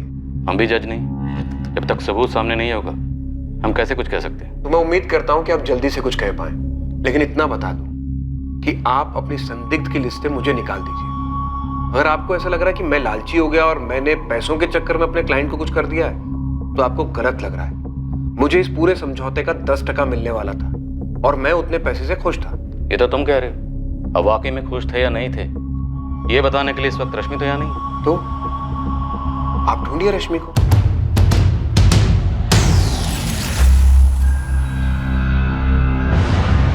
ये आशुतोष राय बहुत ही छोटे लेवल का वकील है। छोटे मोटे क्रिमिनल के बेल केसेस, ट्रैफिक वाले केसेस, ऐसे ही केसेस आते हैं इसके पास। छोटा सा ऑफिस है, वो भी किराए का, खुद का ऑफिस भी नहीं है उसके पास, लेकिन बड़े बड़े अरमान है इस वकील के।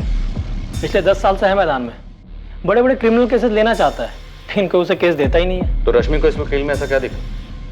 रश्मि के डोमेस्टिक वायलेंस केस में ऐसा क्या था? और ये सेटलमेंट 10% बोल रहा है, मतलब 25 लाख पे 2.5 लाख।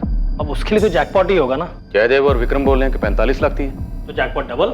सर, लक्ष्मण व्यास के ऑफिस से कॉल था, मिलकर बात करने की परमिशन दी है। गुड।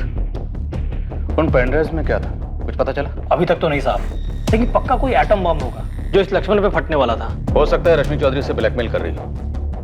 अजीब शख्सियत है, एक तरफ समाज सेवा, दूसरी तरफ मेवा। रश्मि चौधरी को गायब हुए अब पूरा 1 महीना बीत चुका था। इन्वेस्टिगेशन टीम अब यही मानकर चल रही थी कि वो अपने हालात की विक्टिम थी, जिसमें कई लोग थे जिन्हें रश्मि की गैर मौजूदगी से फायदा हो सकता था। और अब एक नए एंगल को टटोला जा रहा था, ये पता करने के लिए कि क्या सच में रश्मि चौधरी की हत्या कर दी गई थी।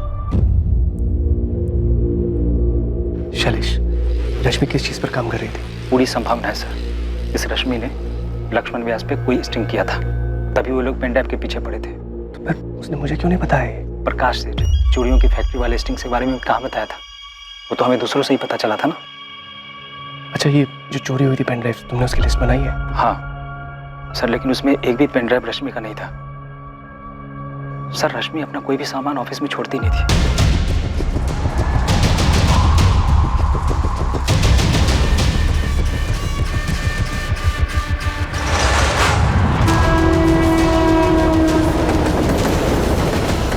सर, मैंने पूरी स्क्रिप्ट पढ़ी है, the perfect murder, a mystery.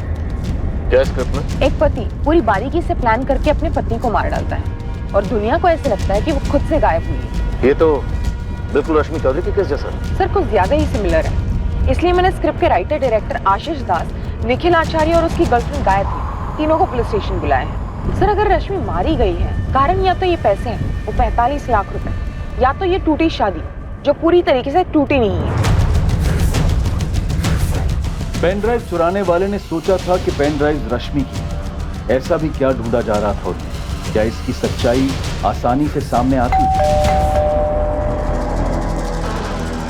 देखिए इंस्पेक्टर राकेश, जो पूछना है जल्दी पूछिए, कहा है कि मुझे एक मीटिंग में जाना है। डीसीपी साहब ने फोन किया था, इसलिए मैं आपको समय दे रहा हूं। पूछिए, क्या पूछना है बताइए। लक्ष्मण जी, आप रश्मि चौधरी को कैसे जानते हैं? देखिए, हम दोनों समाज के लिए काम करते हैं, इसलिए कभी कभार मुलाकात भी हो जाती है और एक दूसरे की मदद भी हो जाती है। लेकिन अभी वो जो बाल मजदूरी के लिए काम कर रही है ना, इसके लिए बड़ी कदर करता हूँ उसकी। सर, जिस एनजीओ में रश्मि चौधरी काम करती है वहाँ हाल ही में एक चोरी हुई और वहाँ से पेन ड्राइव चुरा गए, सिर्फ पेन ड्राइव। ये तो बड़ा अजीब बात है। सर, हमारे सोर्सेज ने बताया कि पेन ड्राइव की चोरी हमने चोरी करवाई, हमने करवाई है पेन ड्राइव की चोरी। क्या मैडम, आप भी अजीब बात करती हैं। ये 100-150 रुपया में पेन ड्राइव मिलता है और उसकी चोरी मैं करवाऊंगा? इसी के लिए अप्लाई है क्या? इतना समझ नहीं है मेरे को। इसने आपके आदमी बलवीर का नाम लिया है। क्या मैडम, वही सोर्सेज की बात आप करती हैं? अरे हमारे बहुत विरोधी हैं, तो कुछ भी कहेंगे तो उसके पीछे मैं भागता रहूं। इंटरनेट पर बहुत तरह की बातें होती हैं, तो सबका जवाब देता फिरूं क्या मैं? है? और रही वो पेन ड्राइव की बात, है ना मैम, उस पेन ड्राइव में ऐसा कुछ नहीं है। सर, आपका ज्यादा वक्त नहीं लूंगा, सीधा सवाल पूछता हूं। पूछिए। उन पेन ड्राइव्स में ऐसा क्या है जो आपके लिए खतरा हो सकता है, जिसकी वजह से रश्मि चौधरी गायब हुई? देखिए, रश्मि चौधरी गायब हुई, इसका बहुत दुख है और उम्मीद करते हैं कि आप जल्द से जल्द उनको ढूंढ भी निकालेंगे। और रही पेन ड्राइव की बात, तो पेन ड्राइव में हमारे खिलाफ कुछ हो ही नहीं सकता।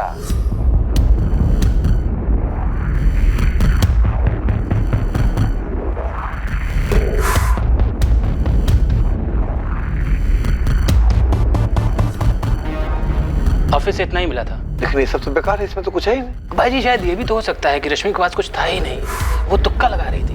वो तुक्का नहीं भिड़ा रही तो अब कहाँ ढूंढे? ऐसी कौन सी जगह बाकी रह गई है? ऐसा भी तो सकता है वो पेन ड्राइव अपने साथ ले गई हो। तो अपने साथ ले गई होगी, हमें किस बात का डर है? और भाई जी आप खामखा टेंशन ले रहे हैं, कुछ नहीं होगा। अब हमें कुछ करने की जरूरत ही नहीं होगी। चलिए, मुझे और कुछ नहीं कहना। मैं उम्मीद करता हूं कि आप जल्द से जल्द रश्मि चौधरी को ढूंढ निकालें, कि रोज न्यूज़पेपर के हेडलाइन में छपा रहता है कि रश्मि चौधरी कहाँ गायब हो गई, क्या हो गया उसे। और मैं समझता हूँ इसका बहुत ज्यादा दबाव होगा आप पे, समझता हूँ मैं। खैर, जाइए ढूंढिए उसको। हाँ, नमस्कार।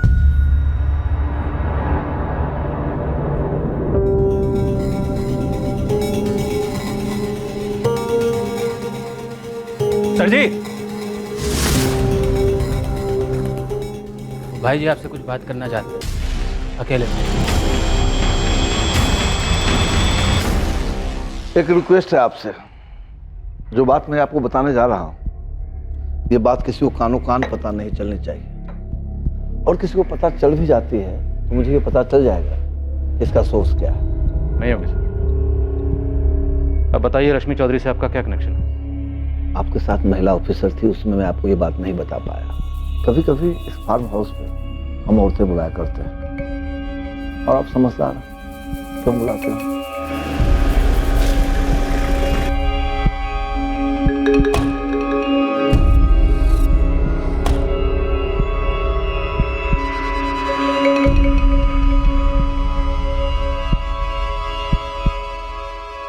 सभी के सभी बालिग होती है और अपनी मर्जी से यहाँ आती है, और इसके बदले में उनको अच्छी खासी रकम भी देता हूँ, वो भी कैश में, ताकि वो मुंह न खोलें। रश्मि चौधरी भी? पता नहीं रश्मि चौधरी क्या खेल खेल रही थी। वह यूं यहाँ लाई गई किसी एक औरत ने पूरा पेमेंट लेने के बाद भी हमको धोखा दिया।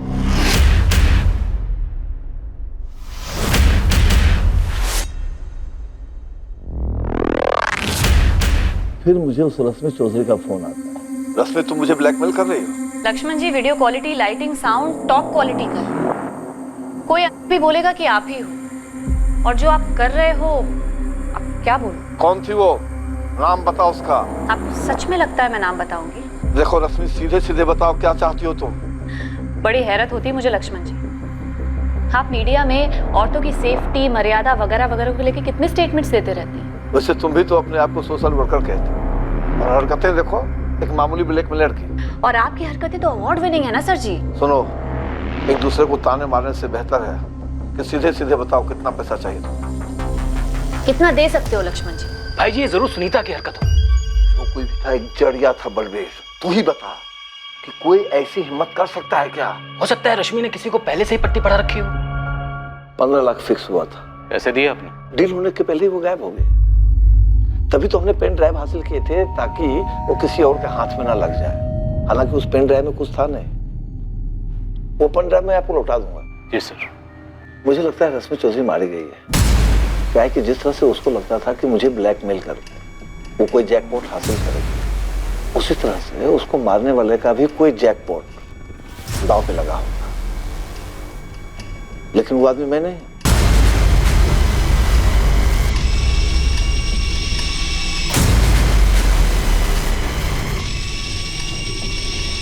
डीसीपी साहब, हमने सारी बात आपके इंस्पेक्टर को साफ साफ बता दिया। इसके बाद इस केस में हमारा नाम आना ही नहीं चाहिए।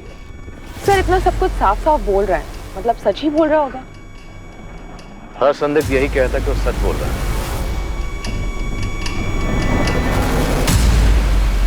मानते हैं सर इसमें हमारी गलती है, लेकिन ये तस्वीर हमारे पास सिर्फ 2 हफ्ते पहले ही आई। तब तक वो लवारिस लाश हम सबके दिमाग से उतर गई थी। और वो लवारिस लाश रश्मि चौधरी की थी?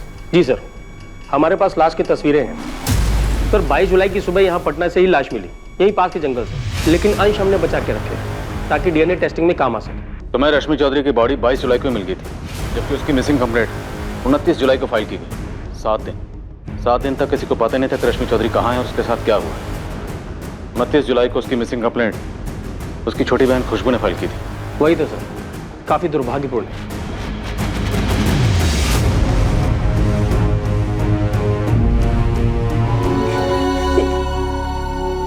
इसका मतलब जब मैं दीदी को कॉल कर रही थी तब दीदी। हाँ, हमें ऐसे ही लग रहा है कि रश्मि का मर्डर यहाँ किया गया और बाद में उसकी बॉडी को पटना के जंगल में फेंका गया। और वो मकान मालिक जयदेव को चिट्ठी और आशुतोष और विक्रम को ईमेल्स सब फर्जी थे। किसी और ने तुम्हारी दीदी के अकाउंट से वो मेल्स भेजे होंगे। और आप लोगों को इसकी भनक तक नहीं लगी। सॉरी खुशबू, हमारे कोऑर्डिनेशन में कमी रही। किसने मारा मेरी दीदी को? वो अभी पता नहीं चला है और हम कातिल को जल्दी ढूंढ लेंगे। मैं बार बार कहती रही कि मेरी दीदी की जान खतरे में हो सकती है, लेकिन खुशबू मैं मानता हूँ हमारी गलती थी और हम शर्मिंदा हैं। लेकिन जिस दिन तुम हमारे पास अपनी दीदी की मिसिंग कंप्लेंट लिखवाने आई थी, तुम्हारी दीदी रश्मि का मर्डर उससे पहले हो चुका था। इतने दिनों से मैं इस ख्याल को आने से रोकती रही, फिर भी आ ही जाता था कि कहीं दीदी के साथ कुछ गलत तो नहीं हुआ होगा। और अब पता चला है कि ऐसा वाकई में हुआ था। सिर्फ संदिग्धों की लिस्ट से काम नहीं चलेगा, मुझे अरेस्ट चाहिए। सर इतना तो पक्का है, जो भी है रश्मि से जुड़ा हुआ है कोई, और मोटिव भी पर्सनल से जुड़ा हुआ है। तो जल्दी से जल्दी अरेस्ट करो कातिल को। मैंने सारे स्टेटमेंट्स पढ़े हैं, निखिल आचार्य का नाम है इसमें। जो सर ये अभी भी हमारे राडार में है। एक्टर वैक्टर है क्या? जी सर। इसमें किसी द परफेक्ट मर्डर मिस्ट्री नाम की स्क्रिप्ट का जिक्र है। सर ये फिल्म निखिल को ऑफर हुई थी। कोई टेक्निकल सबूत है जो इस मर्डर से निखिल को जोड़ता हो? सर ऐसा कोई टेक्निकल सबूत तो नहीं है हमारे पास जो उसे मर्डर से जोड़ता। फिर भी उठाओ उसे, मुझे लगता है उसी का हाथ होगा। एक क्राइम शो या मूवी देखी होगी या काम किया होगा और सोचा होगा फिल्मों में हो सकता है तो रियल लाइफ में क्यों नहीं। सर अगर इस निखिल को तोड़ना है तो उसके साथ गेम खेलना होगा। तो खेलते हैं, तो बुलवाते हैं उसी से सब कुछ। क्या रश्मि चौधरी का कत्ल वाकई में उतना परफेक्टली प्लान था जितना नजर आ रहा था? अगर निखिल का हाथ था तो उसका पता करने के लिए निखिल के इर्द गिर्द के लोगों को टटोला गया, उन्हें उकसाया गया। देखिए मैम, आप मुझे डरा रही हैं। परफेक्ट मर्डर और मिस्ट्री की कहानी और निखिल की कहानी कुछ ज्यादा ही सिमिलर है। देखिए मैम, मुझे नहीं लगता कि निखिल मुझसे शादी करने के लिए अपनी एक्स वाइफ का मर्डर करेगा। एक्स नहीं, सेपरेटेड। Yes, separated wife. वो तो तुम कहोगी, लेकिन उसके सारे इरादे और प्लानिंग उस स्क्रिप्ट में। उसने स्क्रिप्ट पढ़ी और अपने प्लान को अंजाम दिया। देखिए आप जिस स्क्रिप्ट की बात कर रही हैं वो तो मैंने पढ़ी भी नहीं है। ऐसा कैसे मुमकिन है कि तुम्हारी स्क्रिप्ट का हीरो दरअसल विलन कहना चाहिए? नहीं, विलन ऐसे प्लानिंग करता है कि दुनिया को लगे कि उसकी बीवी उससे कहीं भाग गई। फिक्शन है सर, टोटल काल्पनिक। और इस फिक्शन के लिए तुमने चुना भी तो किसे? निखिल आचार्य को, जिसकी खुद की जिंदगी इस कहानी का आईना है। सर प्योर कोइंसिडेंस, महज इत्तेफाक है। और क्या हो सकता है मुझे बिल्कुल आइडिया नहीं, सच बता रहा हूँ। हमारी स्क्रिप्ट में तो वाइफ की लाश नहीं मिलती, पर रियल लाइफ में मिल जाती है। सर आप ये सोच रहे हैं कि निखिल ने मेरी स्क्रिप्ट पढ़ के अपनी वाइफ का मर्डर प्लान किया? इस प्लानिंग में तुम भी शामिल हो सकते। सर सच तो ये है कि ये मेरी ओरिजिनल स्क्रिप्ट है ही नहीं। एक हॉलीवुड फिल्म की कहानी मैंने कॉपी किया है। और दूसरी बात ये सर कि जब मैंने स्टोरी निखिल को बताई तो मुझे पता ही नहीं था, बिल्कुल नहीं आइडिया था कि उसकी पर्सनल लाइफ में क्या चल रहा। सच बता रहा हूं निखिल ने सर। तुम्हारी इस हॉलीवुड की कहानी को डॉक्यूमेंट्री फिल्म बना दी। सर आप मेरी बात का बिलीव करो, सच बता रहा हूँ, मुझे बिल्कुल आइडिया नहीं। और मुझे क्या पता था सर कि कोई मेरी स्टोरी पढ़ के अपनी वाइफ का मर्डर प्लान करेगा। अब तो गायत्री को भी तुम बेशक है। डायरेक्टर आशीष को भी लगता है कि तुमने इसकी स्क्रिप्ट चुराई ताकि तुम सच में अपनी वाइफ का मर्डर कर सको। रश्मि के बारे में सुन के मुझे दुख है, और उतना ही दुख इस बात का है कि मेरा नाम मीडिया में उछला है, और इस बात का मेरे करियर पे कितना बुरा असर हुआ है। आप लोगों को आइडिया भी है? करियर की इतनी फिक्र होती ना तो मर्डर का रास्ता कभी ना चुनते। ये तुम्हारे अकेले का काम नहीं, अपने साथियों के नाम बताओ। किसी ने मुझे क्राइम स्टोरी सुनाई और इत्तेफाक से रश्मि के साथ ऐसा हुआ, तो आप लोगों ने 2 और 2 4 जोड़ लिए। आप लोगों को एहसास भी है कि आप लोग स्क्रिप्ट राइटर बन गए हो। लाश को पटना कैसे ले जाया गया? तो मकान मालिक जयदेव भल्ला वो भी शामिल है। देखिए सर, मुझे सिर्फ इतना पता है कि मैं इन्वॉल्व नहीं था, और रश्मि न जाने कितने पंगों में इन्वॉल्व थी। मुझे डिवोर्स ना देना, मकान मालिक का घर ना छोड़ना, न जाने कितने स्टिंग, कितने ब्लैकमेल्स, मतलब उसके कत्ल के दर्जनों कारण हो सकते हैं। परफेक्ट मर्डर अ मिस्ट्री, उसका किरदार अजय भी ऐसे हालात पैदा करता है ताकि दुनिया को ये लगे कि उसकी बीवी के भागने के दर्जनों कारण हो सकते हैं। मैं उस वक्त लखनऊ में था ही नहीं। आपने अपने फोन रिकॉर्ड चेक किए होंगे, एयरपोर्ट और स्टेशन के सीसीटीवी फुटेज भी चेक किए होंगे। किरदार अजय की तरह तुम्हारी प्लानिंग भी काबिल तारीफ है। लैंडलाइन एसटीडी उसकी किराए के हथियारों से बात करने के लिए।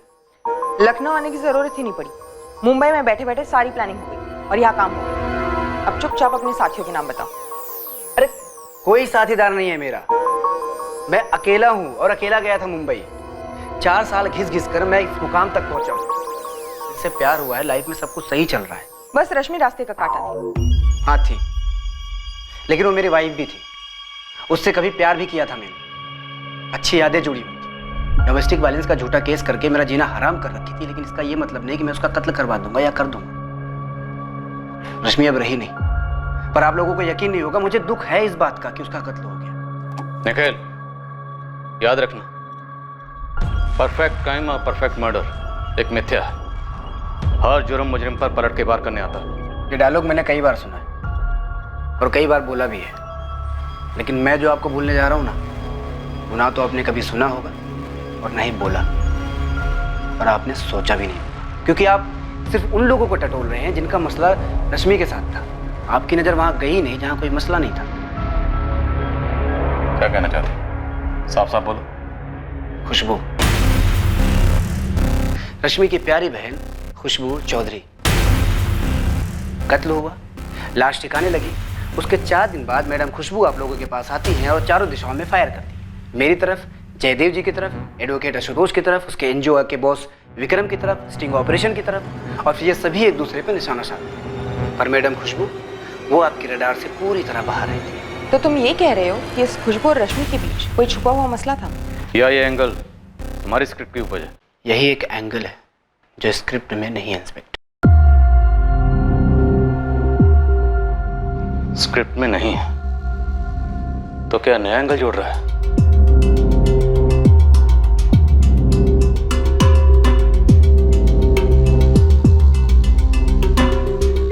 अब खुशबू को भी पुलिस स्कैनर से बख्शा नहीं गया।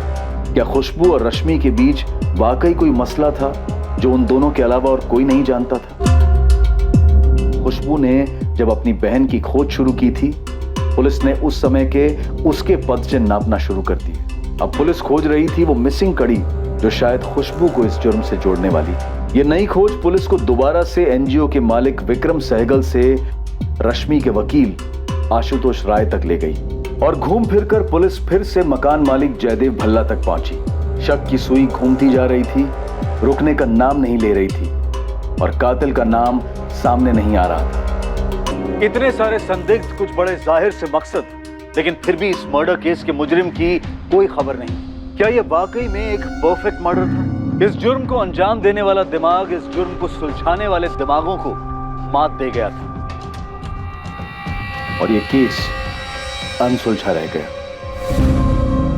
उन कई केसेस की तरह जहां काफी बारीकी की तहकीकात और पूछताछ के बावजूद मुजरिम हाथ नहीं लगता, लेकिन कोई जुर्म ऐसा नहीं है जो परफेक्ट मर्डर होता है।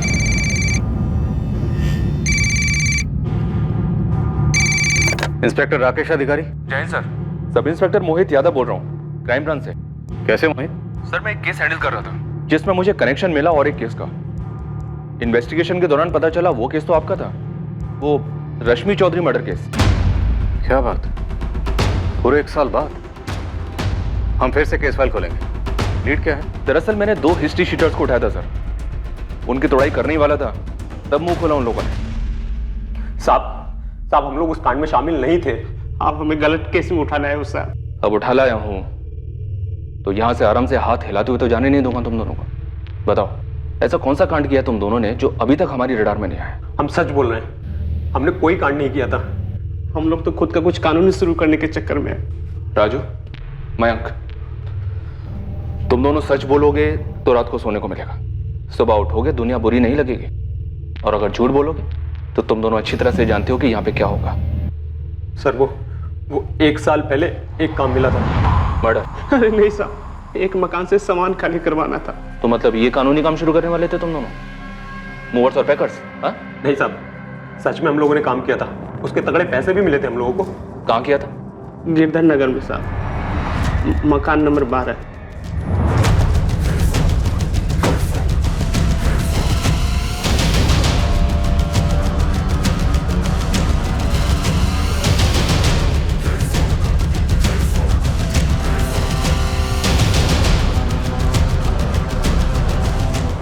मकान किसका था, डिटेल दो।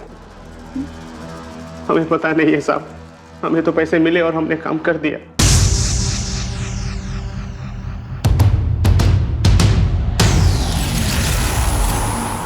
मुझे झूठ से ज्यादा नफरत आधे सच से है। सच बोलो, कांड क्या था? साहब यही सच है, हम लोगों को नहीं पता कांड क्या था। साहब हम लोग जो अंदर गए तो मकान खाली था, हमने सामान लिया और गाड़ी में रखा और चल दिए। मकान की चाबी और पैसा किसने दिया तुम्हें? उन लोगों ने रश्मि चौधरी का घर 19 जुलाई की रात 20 जुलाई की सुबह खाली किया था। और 20 की सुबह को ही मकान मालिक जयदेव भल्ला को रश्मि की चिट्ठी और लिफाफे में मकान की चाबी मिली और अंदर से मकान पूरा साफ। तो मोहित, इस राजू और मयंक को यह काम सौंपा किसने था?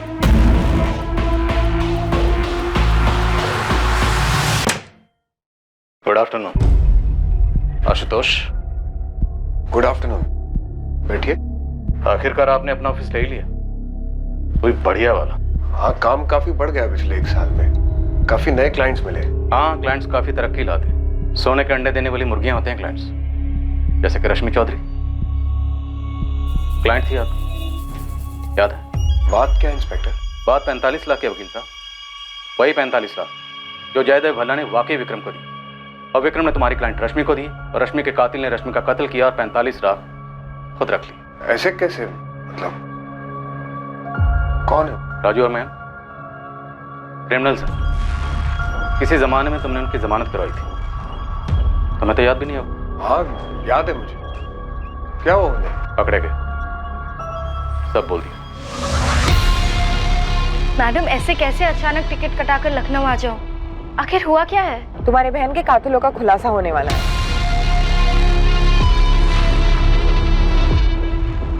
इससे पहले कि पुलिस आशुतोष राय को उठाने पहुंचती, उन्होंने उस कनेक्शन और उस चाबी को उठा लिया था जो आशुतोष को केस के साथ साफ साफ जोड़ रही थी।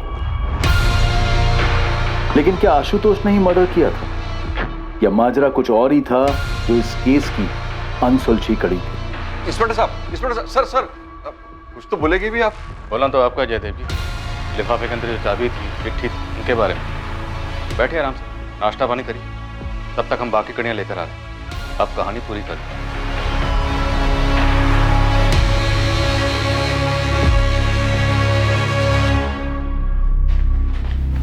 शैलेश शर्मा, चलो तुमसे जरूरी बात करनी है।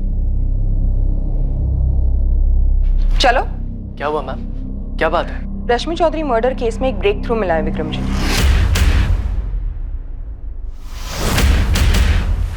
चाबी किसने दी थी? बर्फ।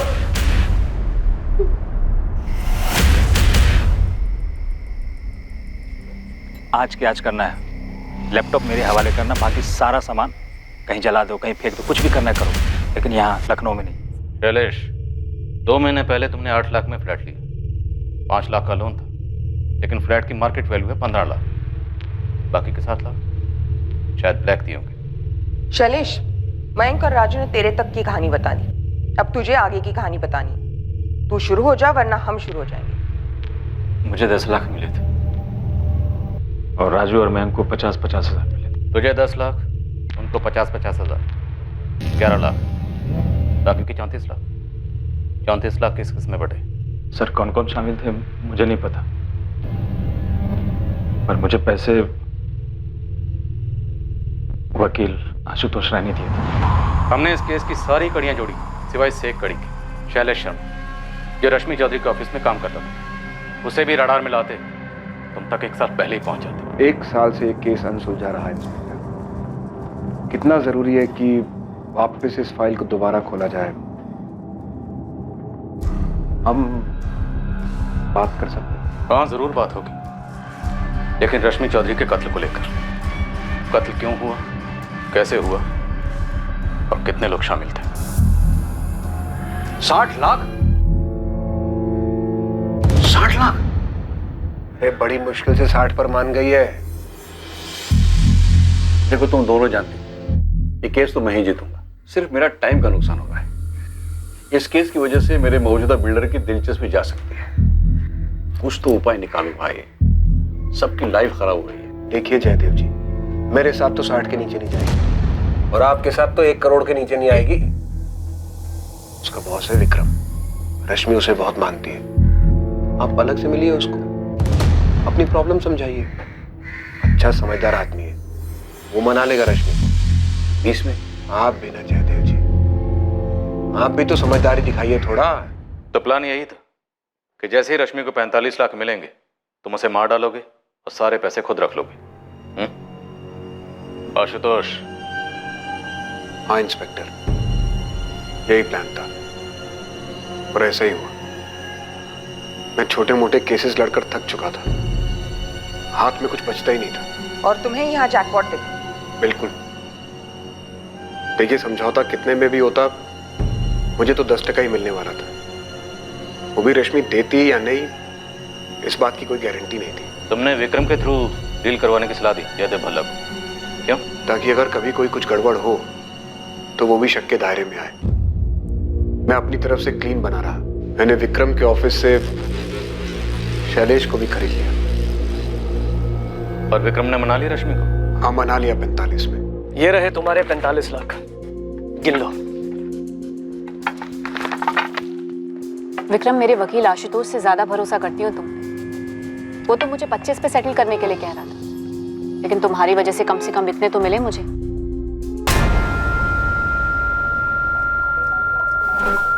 आशुतोष जी, रश्मि को विक्रम जी ने पूरे 45 लाख कैश पकड़ा दिए। और मकान खाली कब कर रही है? कह तो रही थी कि जल्दी करेगी, लेकिन मुझे नहीं लगता कि दूसरा घर मिलने के पहले ये घर खाली करेगी। गुड।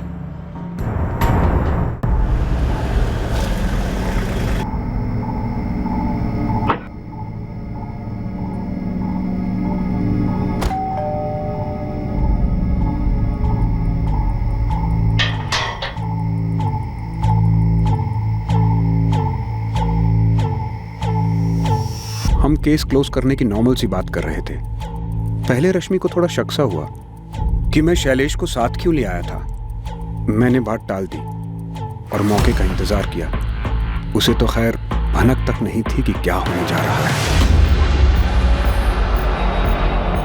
मैं लाश को पटना ले गया और पीछे से शैलेश ने मकान साफ करवाया।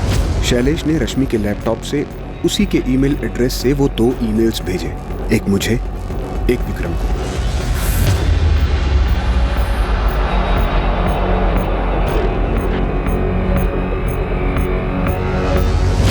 मैंने आप लोगों को सब कुछ सच बता दिया। तुम्हारी वाइफ को मालूम है तुमने ये नया ऑफिस कैसे खरीदा? सर, क्यों एक बेचारी औरत का दिल और भरोसा तोड़ना चाहते? कहिए, क्या कीमत लेंगे इस केस को सेटल करने की?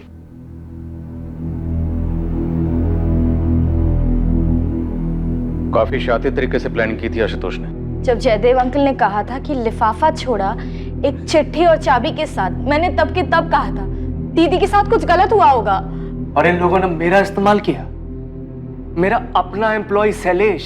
हाँ, ताकि शक तुम पर जाए। डील तुमने करवाई थी। सर, मुझे लगता है ये जयदेव अंकल शायद पहले से सब कुछ जानते थे।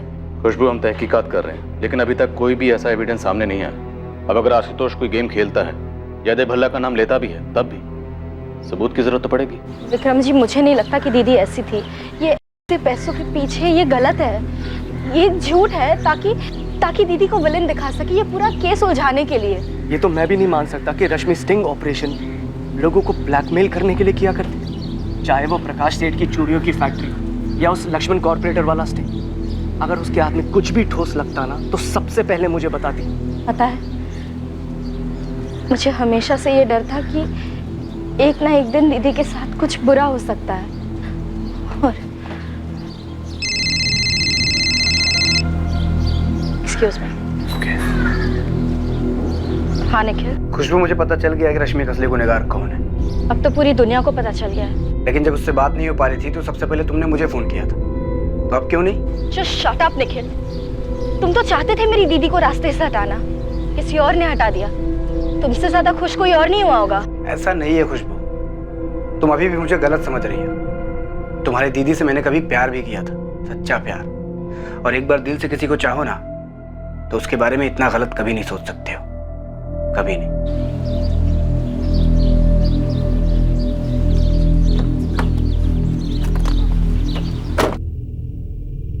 आशुतोष राय और शैलेश शर्मा पर रश्मि चौधरी के मर्डर का चार्ज लगा है और साथ ही सबूत मिटाने का चार्ज भी लगाया गया है।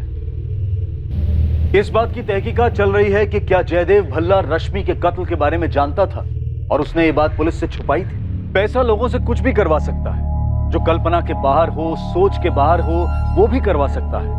और ये बात शायद सच है, लेकिन ये भी सच है कि जुर्म के जरिए हासिल किया गया धन आखिरकार मुजरिम के सुख चैन को खरीद लेता है। जुर्म की प्लानिंग के वक्त, उसे अंजाम देने के बाद, पैसा हाथ लगने के बाद मुजरिम को यह महसूस होता होगा कि उसके जीवन में एक जैकपॉट लग रहा है या लग गया है। लेकिन गलत तरीके से लगा जैकपॉट कभी ना कभी कानून को मुजरिम के दरवाजे तक पहुंचा ही देता है। ये कोई पहला केस नहीं है जहां मर्डर इन्वेस्टिगेशन काफी वक्त तक अनसुलझी रही, जिसका ब्रेक थ्रू पूरे 1 साल बाद मिला और मुजरिम रोशनी में लाए गए। कुछ केसेस में तो और भी समय लगता है, कभी 10 साल तो कभी 20 साल तो कभी उससे भी ज्यादा समय, लेकिन केस हल तो होता ही है। ऐसा क्यों होता है? कर्मा की थ्योरी, नियति का लिखा, या फिर महज एक इत्तेफाक कि मुजरिम पकड़ा ही जाता है। अब मैं अनूप सोनी आपसे विदा लेता हूं, फिर मुलाकात होगी एक और नए केस के साथ। और याद रखें, क्राइम और आपके बीच में सिर्फ इतना फर्क है कि आप कितने सतर्क हैं। सतर्क रहें, सुरक्षित रहें। जय हिंद। इस तरह के और भी एपिसोड देखने के लिए हमारे चैनल को सब्सक्राइब करें और बेल आइकन दबाना ना भूलें।